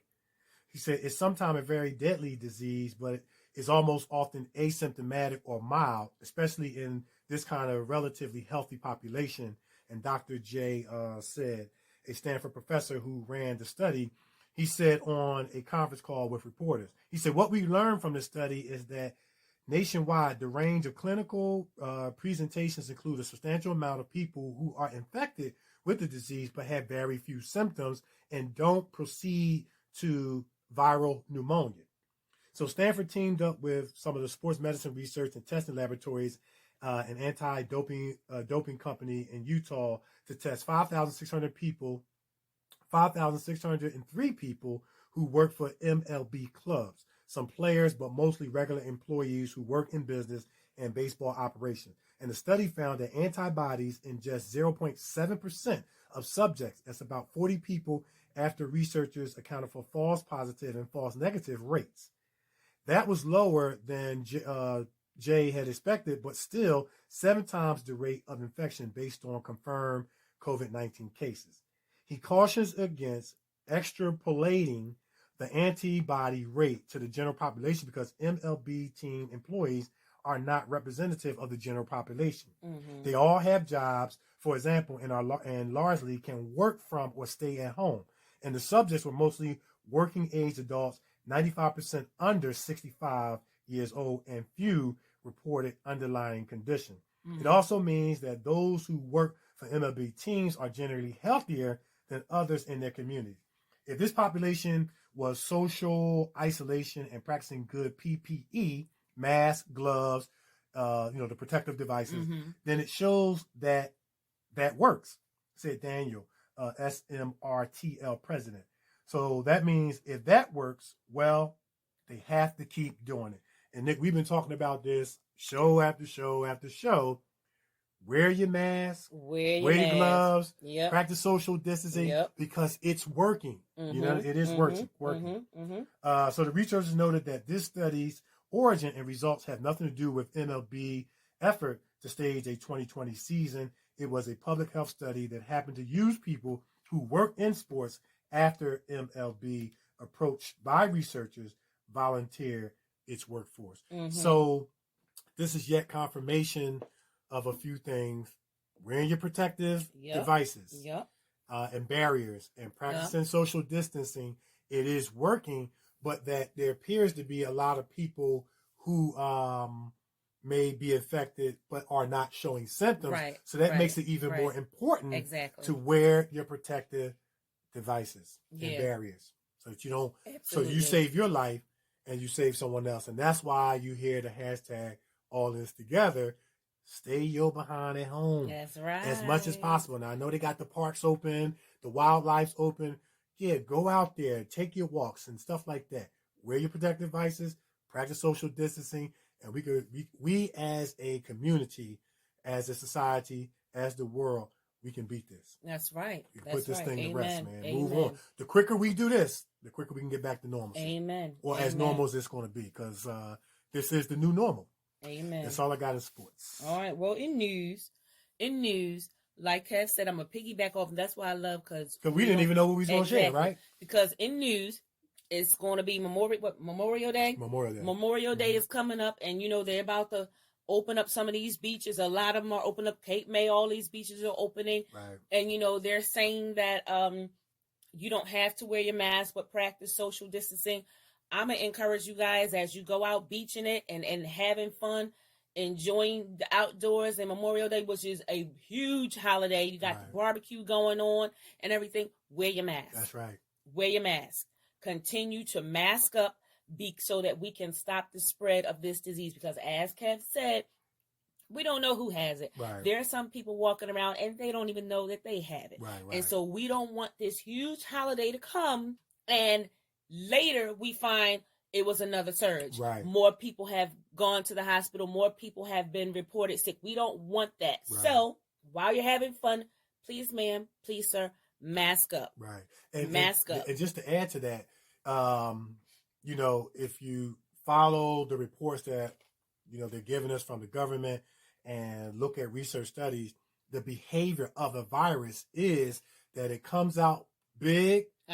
It comes under control. Yep. And there's normally a second surge. Right. So if we mask up, like Nick said, we can prevent that surge from being as big as it wants to be. Right. Because I'm going to tell you right now, these beaches in place, they're not enforcing the mask rule. Right. They're not enforcing it because they want you guys to get out there and have fun. But while you're having fun, use common sense. Mask up.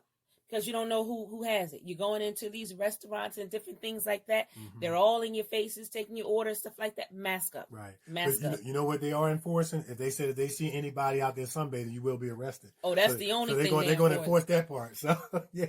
Mask up. Or fine. Yeah.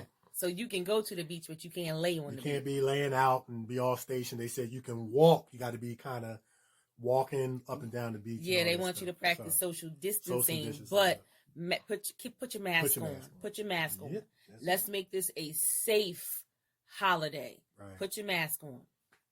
And in other news, everybody's, the biggest news story right now that is going on is Ahmaud Arbery, the 25-year-old who was killed back in February while he was jogging in a neighborhood outside Brunswick in Georgia. Mm-hmm. Well, more footage have surfaced. Okay. The owner of the house, he had cameras and everything around the house, the construction site. And he said the only thing Aubrey did was trespass to get a drink of water. Okay. That's it. Okay. He stops, he goes behind the house to get a drink of water. He comes back, get his stuff together, and get right back into the jogging stance that he was getting into. Okay. He said that's the only thing he would be, guilty of or whatever, is just going on to the property to get a drink of water. The owner said that they had a water source in front of the house, but there was also another source in back of the house. So Aubrey, he's seen the water source in back of the house, and he went there to get a drink of water. Okay. And he said that's the only, if I can say something about the young man, the only thing he would be guilty of is trespassing on private property to get a drink of water. That's it. He said no harm was done. Nothing was stolen. He didn't rob the house or anything like that. Right. He just got a drink of water. Right. But you know what I'm hoping doesn't happen, and if my educated guess is right, they may try to harp on that to try to make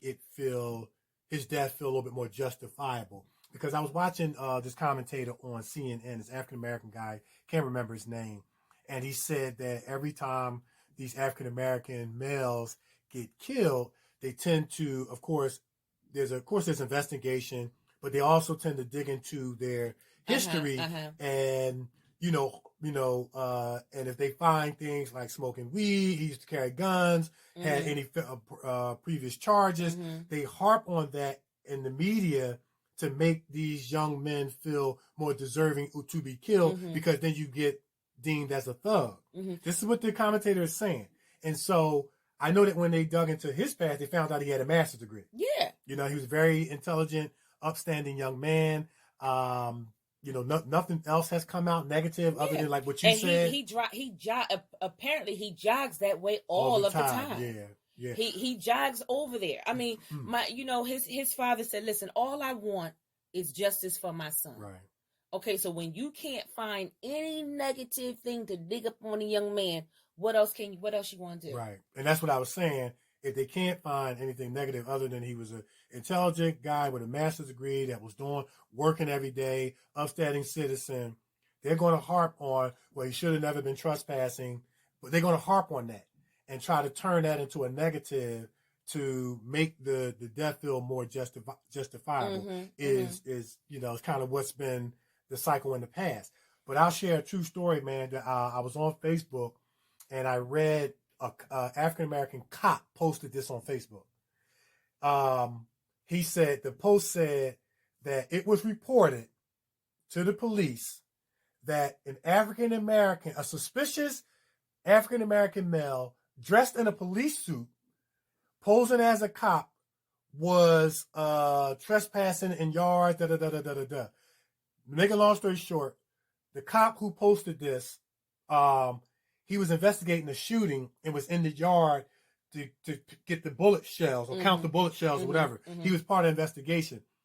But he said, I can't remember what the ending said, but it was just like, he was kind of like, wow, so to speak. Like here he is, an African-American cop dressed in a police suit, and somebody called and, they said it was a Caucasian person that called and reported that there was a suspicious looking African-American dressed in a police suit in a yard, but he was back there doing his job, investigating. And I'm kind of like, is this thing going to get to a point where Caucasian cops are going to be pulling over black cops, giving them tickets?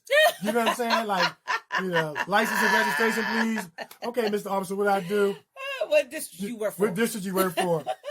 Show me your badge number and your driver's license. Wow. I don't know, man. It's just, and let me say this. I'm an actor. I have a lot of accolades, awards, and things like that. But I'm an African-American male, over 6 feet, and I'm going to be honest because I have the right to comment on this because I fear my life every time I step out the door. And I remember I go jogging every day. Yeah. Just about every day. I go jogging or exercising every day, just about every day. And where I go jogging is like a wildlife reserve. I've been doing this for over 20 years or more, And I noticed that there was a Caucasian park ranger that every time I was jogging, he was near me. Or it appeared that he was following me because they got cameras back there and everything. Yeah. So I said, you know what? I don't want to jump to conclusions or anything. Let me monitor this for a whole month. So I would pick different times to go jog. So, sometime in the morning, afternoon, evening. And I noticed that even when I would switch up my times, I would see the same park ranger appeared to be following me and watching me. And then at the conclusion of my jog, I go to under the pavilion. I do my little exercise, your little sit-ups, your little push-up, and then he would swing the car around and park right next to the pavilion. And I saw this over a period of time. And over the course of a month, you have to start concluding that, okay, I was feeling that in the beginning, but now I'm seeing a pattern. So I took a chapter out of Wendy Williams' book, and I'm going to tell y'all what she did, and I did the same thing. When he did it that last time, pulled near the pavilion, I was the only one over there. I felt like he was watching me. I was over there doing my sit-ups and stuff like that. I said, you know what? I'm going to go to my car. I'm going to get my business card with my acting accolades, my writing accolades, basketball accolades, my phone number on it, and I'm going to give this man my card. And I walked over to him, hey, sir, excuse me, sir. I just wanted to give you my card so you know who I am. I'm going to go back to Wendy Williams. This is what Wendy Williams did. And it's a shame that we have to do this, but it's about preservation, preserving our lives. If that's what we have to do. Wendy Williams said she goes down to the police station. She gives the police a picture of her son, her card, and her number. You have any problems, you see this face, you call me. Right. It's to preserve his life. Yeah. So, yeah, I can comment on this because I've had my experiences, you know, with being, you want to say, racially profiled, watched, followed, and I'm a multi-award winning actor. Right. You know what I'm saying? But I don't look like that when I'm dressed down, going to Walmart, or wearing my fisherman hat or my black hoodie that I just like to wear to keep warm, and because it's my favorite color. Right. You understand what I'm saying? Right. So I wanted to add that. It's crazy, and you know, there's a story on Facebook where it says that the video shows him taking water breaks. Right. You know, like he'll stop jogging, go over there, get some water, come back, start jogging again. Right. That's called a water break. Right. So these men, they killed this young man. Right. They did for no reason at all. They killed this young man, and they deserve. I'm going to say right here, they deserve to go to jail for that. Yeah. They deserve to spend the rest of their lives in jail. Because what if the okay, let's just keep going. Well, this is what I want to say. Because I was going to say, what if the young man was white? Oh, I'm glad you said that, because I saw it's on YouTube. There's a story on YouTube where this Caucasian man, he did something on purpose just to prove a point about racial profiling. So what he did was he took a TV, put it on his shoulder, and was running through the neighborhood acting like he was stealing it, and nobody bothered him. And he said he did it just to prove a point. Yeah.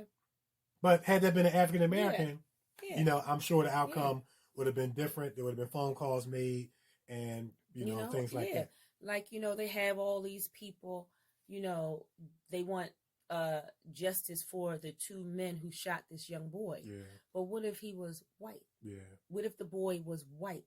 What type of justice would you want? Right, right. That boy is somebody's son, just like the white boy is somebody's son. Right, right, right. As a parent, you would want justice. So give these people the justice that they deserve. Right. These men need to be behind bars. Stop supporting wrongdoing. Right. And see, that's the main problem here. Yeah. He's black. He deserves to be shot. He deserves to be killed. He was only jogging. Right. And then here's one of the other irritating commentaries, and I don't know how we got here. I heard somebody say, well, why didn't he just cooperate with the people who pulled the gun? Somebody pulling a gun up in your face, what you want to do? Right, but here's the thing, though. My whole thing is, are we to a point now as African Americans where other races are allowed to confront us and question us, and we have to, and you're not the police? And it leads me to my next point. To my understanding, to the best of my knowledge, they had a relational connection with I want to say the judge or the bailiff or somebody who was in law enforcement. Commissioner. Yeah, the commissioner. And it seems like this is giving birth to self-proclaimed vigilantes. You know what I'm saying? And even with the situation with George Zimmerman, to my understanding, his parents was friends with the bailiff. And so you have these, you know, self-proclaimed vigilantes who want to step out of the realm of what they call it, watch night or whatever, watch tower, and walking around with guns, feeling like they need to be extra law enforcement. Right. You know what I'm saying? Right. Whatever happened to calling the cops? Right. You know, and we know sometimes that ends up not panning out the way that it should as well. But it's starting to get worse when it's trickling down to neighborhood folks who are just feel that it's okay to go grab rifles and hunt somebody down. Right. You know? Yeah, that's it. That's all I got. You know, just put yourself in this family's shoes. Yeah. And feel everything that they're feeling. Wouldn't you want justice for your loved one? Yeah. Give these people the justice they deserve. And I would just have to add too, man. There's a thing called we have to live according to wisdom. And as African American males, we have to live according to wisdom. We have to live according to what we know, and we have to adjust. Is it fair? No. But it's about preserving your life. I tell my little cousins, you have the freedom to wear your hoodies. Yeah. But when you go into the store, take your hood off. Yeah. Take your hood off so you don't draw no extra attention to yourself than the color of your skin. You know what I'm saying? So we got to switch our pitch up and dwell according to, operate according to wisdom. You know what I'm saying? Because we have to take what we know about society. We have to take what we know about the characteristics of society and how it relates to us. And we have to adjust our behavior. So we get to turn the key at night and go home and lay down and go to sleep and wake up the next morning. Is it fair? No. But it's about preserving our lives. Right. About preserving our lives. That's it. That's all I got in news. Man. That's all I got in news. I'm sorry. I didn't mean to make you guys, a little sad. But it needs to be talked about. It needs to stop. It needs to be talked about. This needs to stop. This needs to stop. It really does. Everyone has a right to live. Right. Everybody. And no one should feel that they have the right to take somebody's life. You are not God. Right. You are not God. And everyone wants to be able to be a judge. You are not God. The only judge is God. And the only one who can take somebody out of here is God. Stop it. Stop it. You're wrong. Stop it. That's it. That's all I got. That's it right there. All right. All right. So we're going to lift your spirits a little bit. We got some Lester David Greene. He put that whole government out there. Yeah, he did. He said Lester David Greene. Like David Allen Greene. Okay. You know what I'm saying? he said Lester David Greene. Yeah, he's too professional, man. Okay. And he's such a positive spirit. But as we said, gang, all the music featured on the show today is that of Lester David Greene. And we hope that y'all guys are enjoying it. And as they say in rap lingo, go cop that music. Yeah. It's the Kevin and Nikee Show on iHeartRadio. We're everywhere and we'll be back. I just wanna be great. Come on. I just wanna be great. Say it again. Say what? I just wanna be great. I just wanna be great, man. You feel me? I just wanna be great. Come on, break it down. I just wanna be great. I just wanna be famous. I get more frustrated. I wanna live my life. I just wanna be great. I just wanna be famous. I get more frustrated. I wanna live my life. Believe in yourself. Tell yourself that you can do it. Why not prove it? Get involved and set it all. Gonna be somebody. I wanna rock the party. I'm the life of the party. I just wanna push a Ferrari.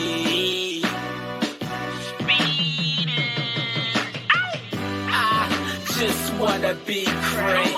I just wanna be famous. I get more frustrated. I wanna live my life. I just wanna be great. I just wanna be famous. I get more frustrated. I wanna live my life. Yeah, I am one in a million. Feel the building up, fill it up to the top. Rubbed. Get up, fight for your life, fight for your rights, fight for this mic. I'm one of a kind, like I just wanna be great. I just wanna be famous. I get more frustrated. I wanna live my life. I just wanna be great. I just wanna be famous. I get more frustrated. I wanna live my life. I just wanna be great. I just wanna do my thing. Yeah, you feel my vibe.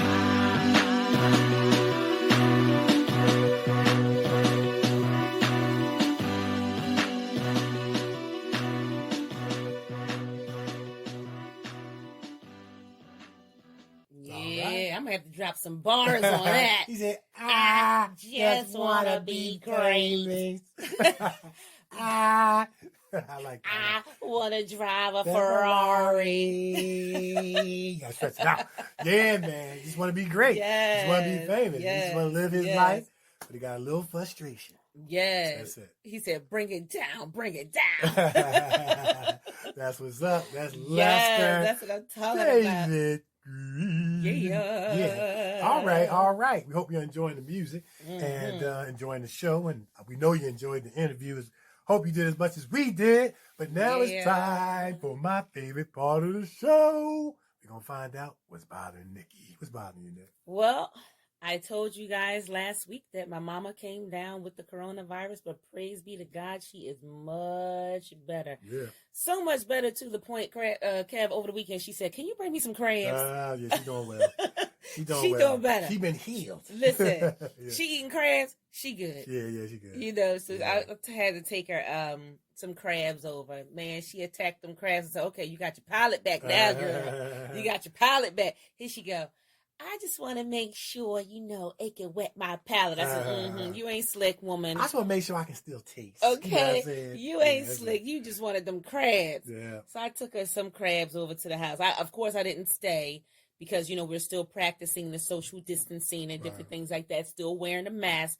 So I just took her over some crabs and let her indulge in that. And then I was out. But she's feeling much better. Thank you guys for all of your comments that you left on Facebook regarding my mother. Like I said to you before, she's food to my soul and I need her. Yeah. Listen, if anybody is in my corner, it's definitely my mama. Yeah. So, I thank God that she's much better and she's walking around. She said she sat outside in her yard for a little bit and played with the dogs.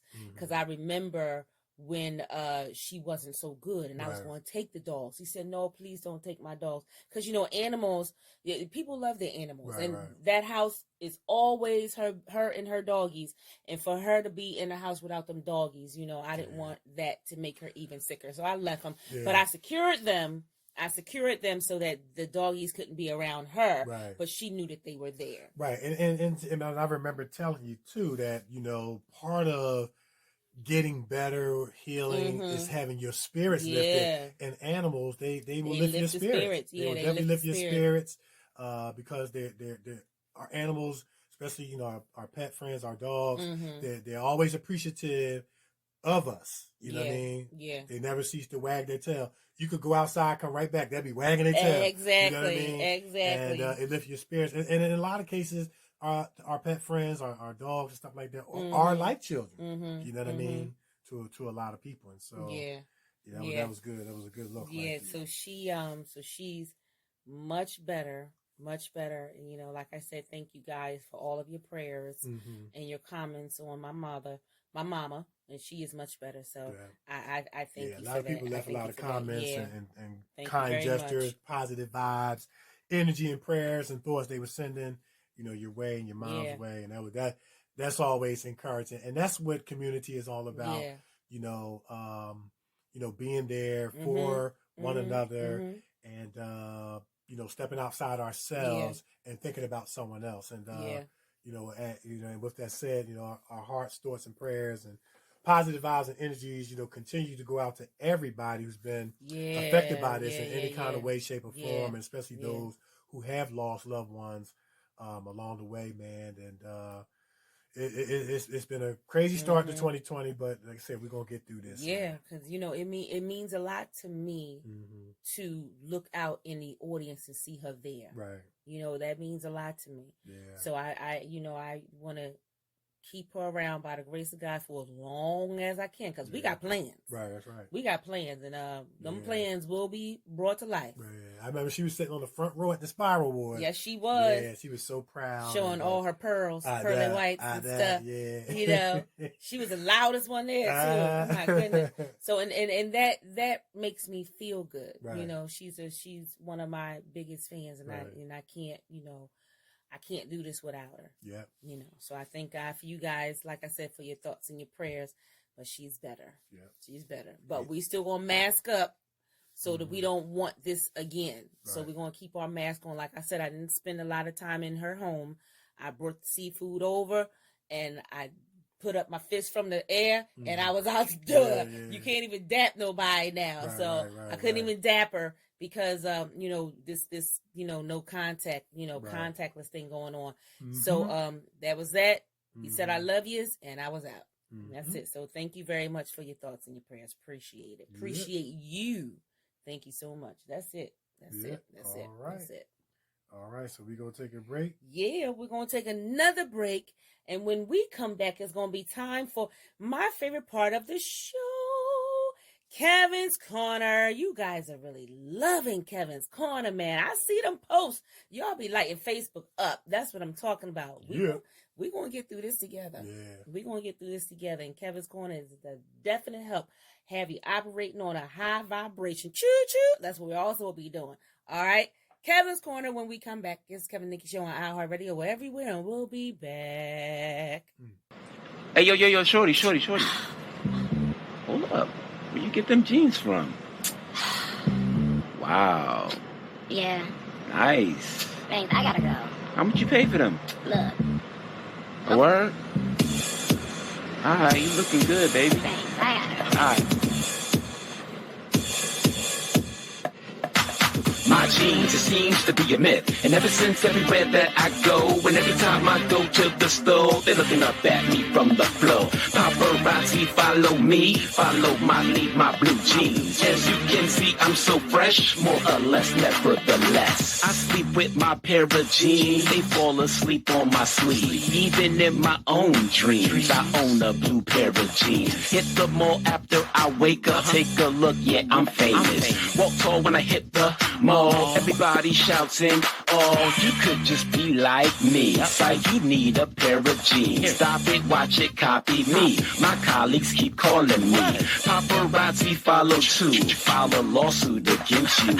You can look but don't touch. I'm off limits, so tough love. My jeans, it seems to be a myth. And ever since everywhere that I go, and every time I go to the store, they're looking up at me from the floor. Paparazzi follow me, follow my lead, my blue jeans. As you can see, I'm so fresh, more or less, nevertheless. Apparently, I'm a G. My jeans fit right to the T. My jeans are everything to me, so I guess I need them to breathe. Some people think I'm insane. Yeah, I'm insane in my brain. Top price is what I pay. I don't really care what you say. Trust me, they like what they see. They wear their jeans just like me. Pose with the camera, I'm laughing, catching flashes as I'm passing, waving to my fans abroad. Been way too long, so come on. Jump on the board as we go. I'll take 2 jeans, yeah, to go. My jeans, it seems to be a myth. And ever since everywhere that I go, and every time I go to the store, they're looking up at me from the floor. Paparazzi follow me, follow my lead, my blue jeans. As you can see, I'm so fresh, more or less, nevertheless. All eyes on me, could it be that my jeans make a scene so they dream of being with me?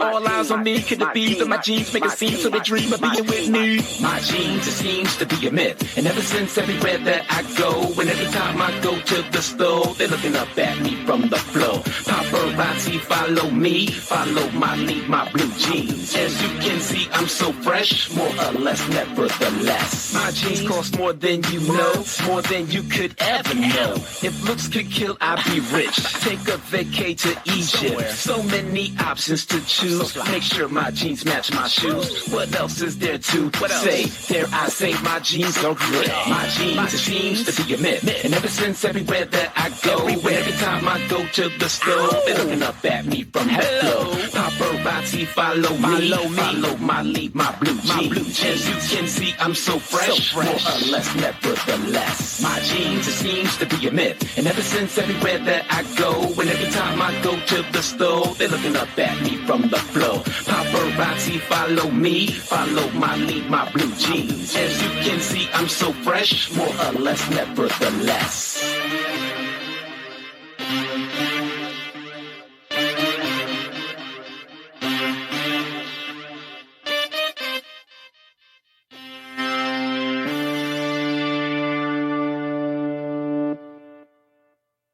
You're listening to the Kevin and Nikee Show on iHeartRadio. Man, right. You know what? Let me tell you something. When it first started, right? Mm-hmm. It said, dur-dur. You know what I'm thinking of? Dur-dur, dur, dur. Papa wasn't Rolling Stone. Oh, yeah. That's it. Dur-dur. Yeah, man. That's it, man. Dur-dur, dur, Man, I like that bass. Yeah. You know, my father played bass guitar. I've always wanted to learn how to play. I'm gonna teach myself. I'm gonna just buy one. That's what's I'm up. gonna buy a bass guitar and I'm gonna just sit there. Dur, dur, dur, dur, dur. Yes. Okay. Yeah, we gonna have Lester back on the show because I want to understand why he's sleeping with the jeans. The jeans are famous. What is he sleeping with? The jeans are famous. What's somebody gonna come? Because I was just sitting here, I gotta get me a pair of these jeans. I gotta get a pair of these. Paparazzi follow and stuff. Yeah. When you put them jeans on. I have to get a pair of these jeans too, so the paparazzi can follow me down the street. Right. Okay, what kind of jeans are these? Yeah. These must be them jeans that got lights on it and stuff. Oh yeah, I got you. And and it matched the shoes, right? Yeah, and they match. And he's sleeping with the jeans, so we're gonna have to find out. Or maybe they just his favorite pair of jeans. Like Linus had the blanket, maybe he got the jeans. Clean it up. Look, I'm just open-minded, man. That's all. We're going to talk about these jeans, Lester. We're going to talk about these jeans, This is a special pair of jeans, man. These special pair of jeans. Absolutely. They in the bed and everything. He wearing and they looking up at the floor. Looking up from the floor. That's it. Paparazzi following you because you got these jeans on. You trying to wear the jeans over in Egypt. You know, that's right. He's talking about. But you know what I was envisioning as I was listening to the song when he said they looking up for the floor. Like when you get out of bed, all you got to do is turn your feet and the jeans come up on their own. They put themselves on. Yeah, these jeans is man. They got Yeah, they awesome, wear man. the jeans over in Egypt. We got to find a pair of We these gotta jeans. find a pair of Yeah, these we jeans. want a pair of these jeans, Lester. That's Man. it. We want a pair of these jeans. No doubt. All right. I would definitely rock them. Yeah. Listen, I'm gonna rock them jeans because I got how many pairs of shoes? I got like 300 pairs of shoes. Yes, I will definitely find a good pair of shoes to put them jeans. That on. makes no sense. What? 300 pair of shoes. Yeah. Okay. I know you ain't talking. What? I don't have it. I used to have a lot of pair of sneakers. I don't have a lot of pair of sneakers no more. How many pair you got then? I have I have 3 pairs of sneakers. I had 3. That's it. That's why I'm debt free. You know what? You know what I'm saying? I had to cut down some stuff. What? I had to, you know what I'm saying? I just, I had to cut down. And then so once I cut down to kind of put that money towards becoming debt free, I got used to having less shoes. Okay. But I know with you guys it's different because y'all can have a pair of shoes for different outfits. Yes, we do. And things like that. So I understand. Yes, we do. I'm not knocking it. Yes. Our shoes have to match. Our makeup has to match our. But look, 300 pairs of shoes mean 300 bags too. Because the bag got to match the outfit, got to match the shoes. That's right. Yeah. That's right. Now stop putting my business out on the street. All right, it's time for. I just took an educated guess. I didn't even know. It's time for Kevin's Corner. All right. Come on. All right, so we're going to keep the high vibration train moving. And it's been a lot of high vibration on this show. Yes, it has. Choo-choo. That's it. So we're still dealing with signs that one is operating on a high vibration of frequency in life. We're in week 58. We're going to look at the next 2 characteristics, 92 and 93. And the first characteristic that you're able to make sound decisions. Of course, we don't always make good decisions. We don't always exercise good judgment, but more times than not, let's say 8 times out of 10, when you know you're operating on a high vibration, you're able to make sound decisions. And that's involving the use of good judgment and therefore likely to be effective. Making sound decisions and make timely decisions. To make sound decisions, try to base your decision on fact rather than assumption, emotion, or hearsay, and approach your decision logically. And I want to add spiritually as well. Got to add that too. Got to add that. Timely can therefore be defined as the most opportune or logical time to make that decision. The next one characteristic would be protecting your peace. It means maintaining a healthy environment for growth and development. And I'm going to add growth and development holistically. Say it again. And also guarding your state of mind. I'm gonna repeat this again as the preacher would say in church. Please. Because y'all ain't hear me. It said protecting your peace means that you make this an assignment of your life. Protecting your peace means maintaining a healthy environment for holistic growth and development, and also guarding your state of mind. Yes, Lord. Protecting your peace means cultivating a safe space internally and get this, and externally, where you can be productive rather than non-productive and just doing things just to do them. That's all I got. Listen. Make sound decisions, protect your peace, And sometimes to protect your peace, you're gonna have to make some tough sound decisions. That's right. I'm gonna leave it at that. Ooh, you know what? You almost had me. You almost had me. But see how the Holy Spirit is? He snatched that mouth up real quick. Because I was going to say something. I'll tell you right now. I was going to say something. Protect your peace. Yeah. Listen, protect it. Yeah.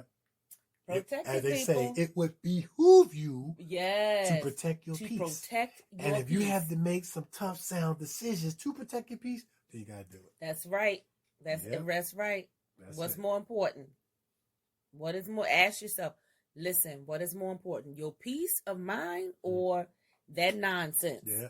And it's way too many of us, Jesus, putting up with nonsense. Mm-hmm. You know, putting up with nonsense just to say that we have something. Right. You know what I mean? Just this, or we're around somebody. Yeah. Or with somebody or connected to somebody. Talk about it. Talk about it. Talk about it. Protect your peace. Mm-hmm. Make them decisions. Get rid of it. Yeah. Get rid of it. I'm telling you right now, you either going to be peaceful or you're going to be in the grave. Which one you want? Or be miserable while you're not in the grave. There you go. You know what I'm saying? That's it. You know what I'm saying? You can be miserable while you're still alive. That's what I meant to say. Miserable but while like you're alive. But the inevitable will be the grave. Yeah. Come on now. Come on. Oh, you know what? Come on, people. Right. Come on, people. Come on, people. Huh?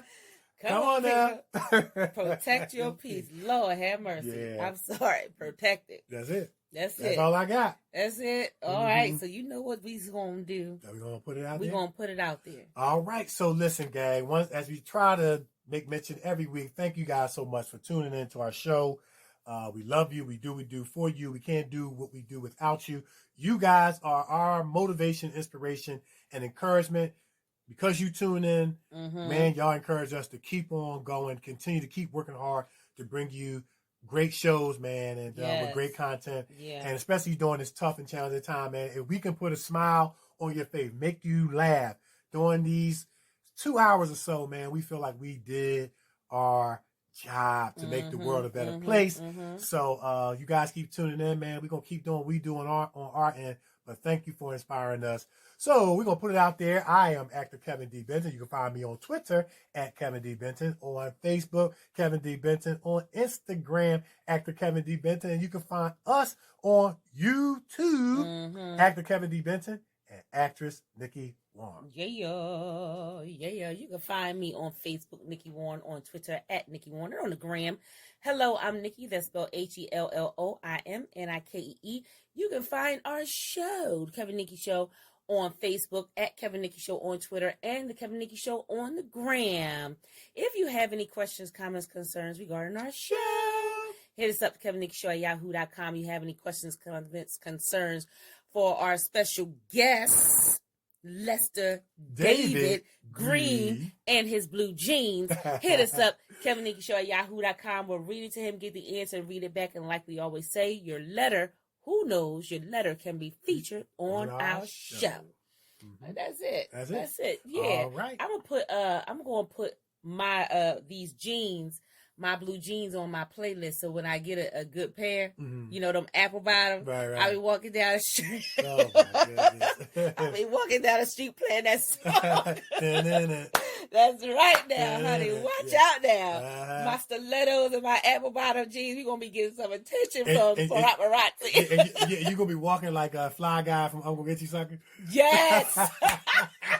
With the jeans on, man. Yes. Yeah. Fly guy from I'm Gonna Get You Sucker. Playing my song. Check out Dewey with the Aquarians on. Yeah. With the jeans on. With them jeans on. Boy, yes. that's funny. It's the Kevin Nikee Show on iHeartRadio. We're everywhere, and we are out of here. Peace.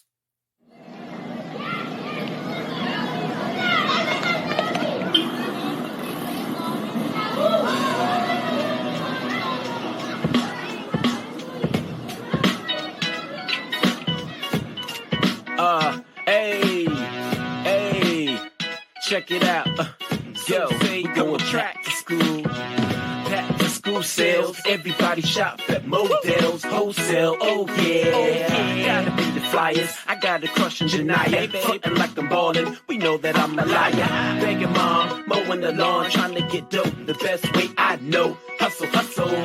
On the curb, selling water, 50 cents a bottle. Hope I hit the lotto, so I can ball tomorrow. So that's the way it goes. Everybody knows, set your goals high, and you will never know. We going back to school, we going back to school, we going back to school. Hey, so that's the way it goes. Everybody knows, set your goals high, and you will never know. We going back to school, we going back to school, we going back to school. Hey, the day before school, I can't sleep at night. I toss and turn in my bed, hoping to see the light. But I might just put on my new nights, and everything is alright until mom puts on the lights. You better go to bed, you got an early day. Don't let me come in this room and go upside your head. So I rest my head, take off my sneakers in, but I don't give a I'm going back to school. So that's the way it goes. Everybody knows, set your goals high, and you will never know. We going back to school, we going back to school, we going back to school. Hey, so that's the way it goes. Everybody knows, set your goals high, and you will never know. We going back to school, we going back to school, we going back to school. Hey, on my way to school. What's the latest news? Hanging out with dudes, trying to get the school. What's really good? I'm dressed to impress. If looking good is a test, I guess I'm the best. I'm so excited, I think I see Janaya hiding. My desire is to act quiet and walk iron. Everything is great, I got my baby, hey. But then the bell rang, I guess I'm running late. So that's the way it goes. Everybody knows, set your goals high, and you will never know. We going back to school, we going back to school, we going back to school. Hey, so that's the way it goes. Everybody knows, set your goals high, and you will never know. We going back to school, we going back to school, we going back to school. Hey.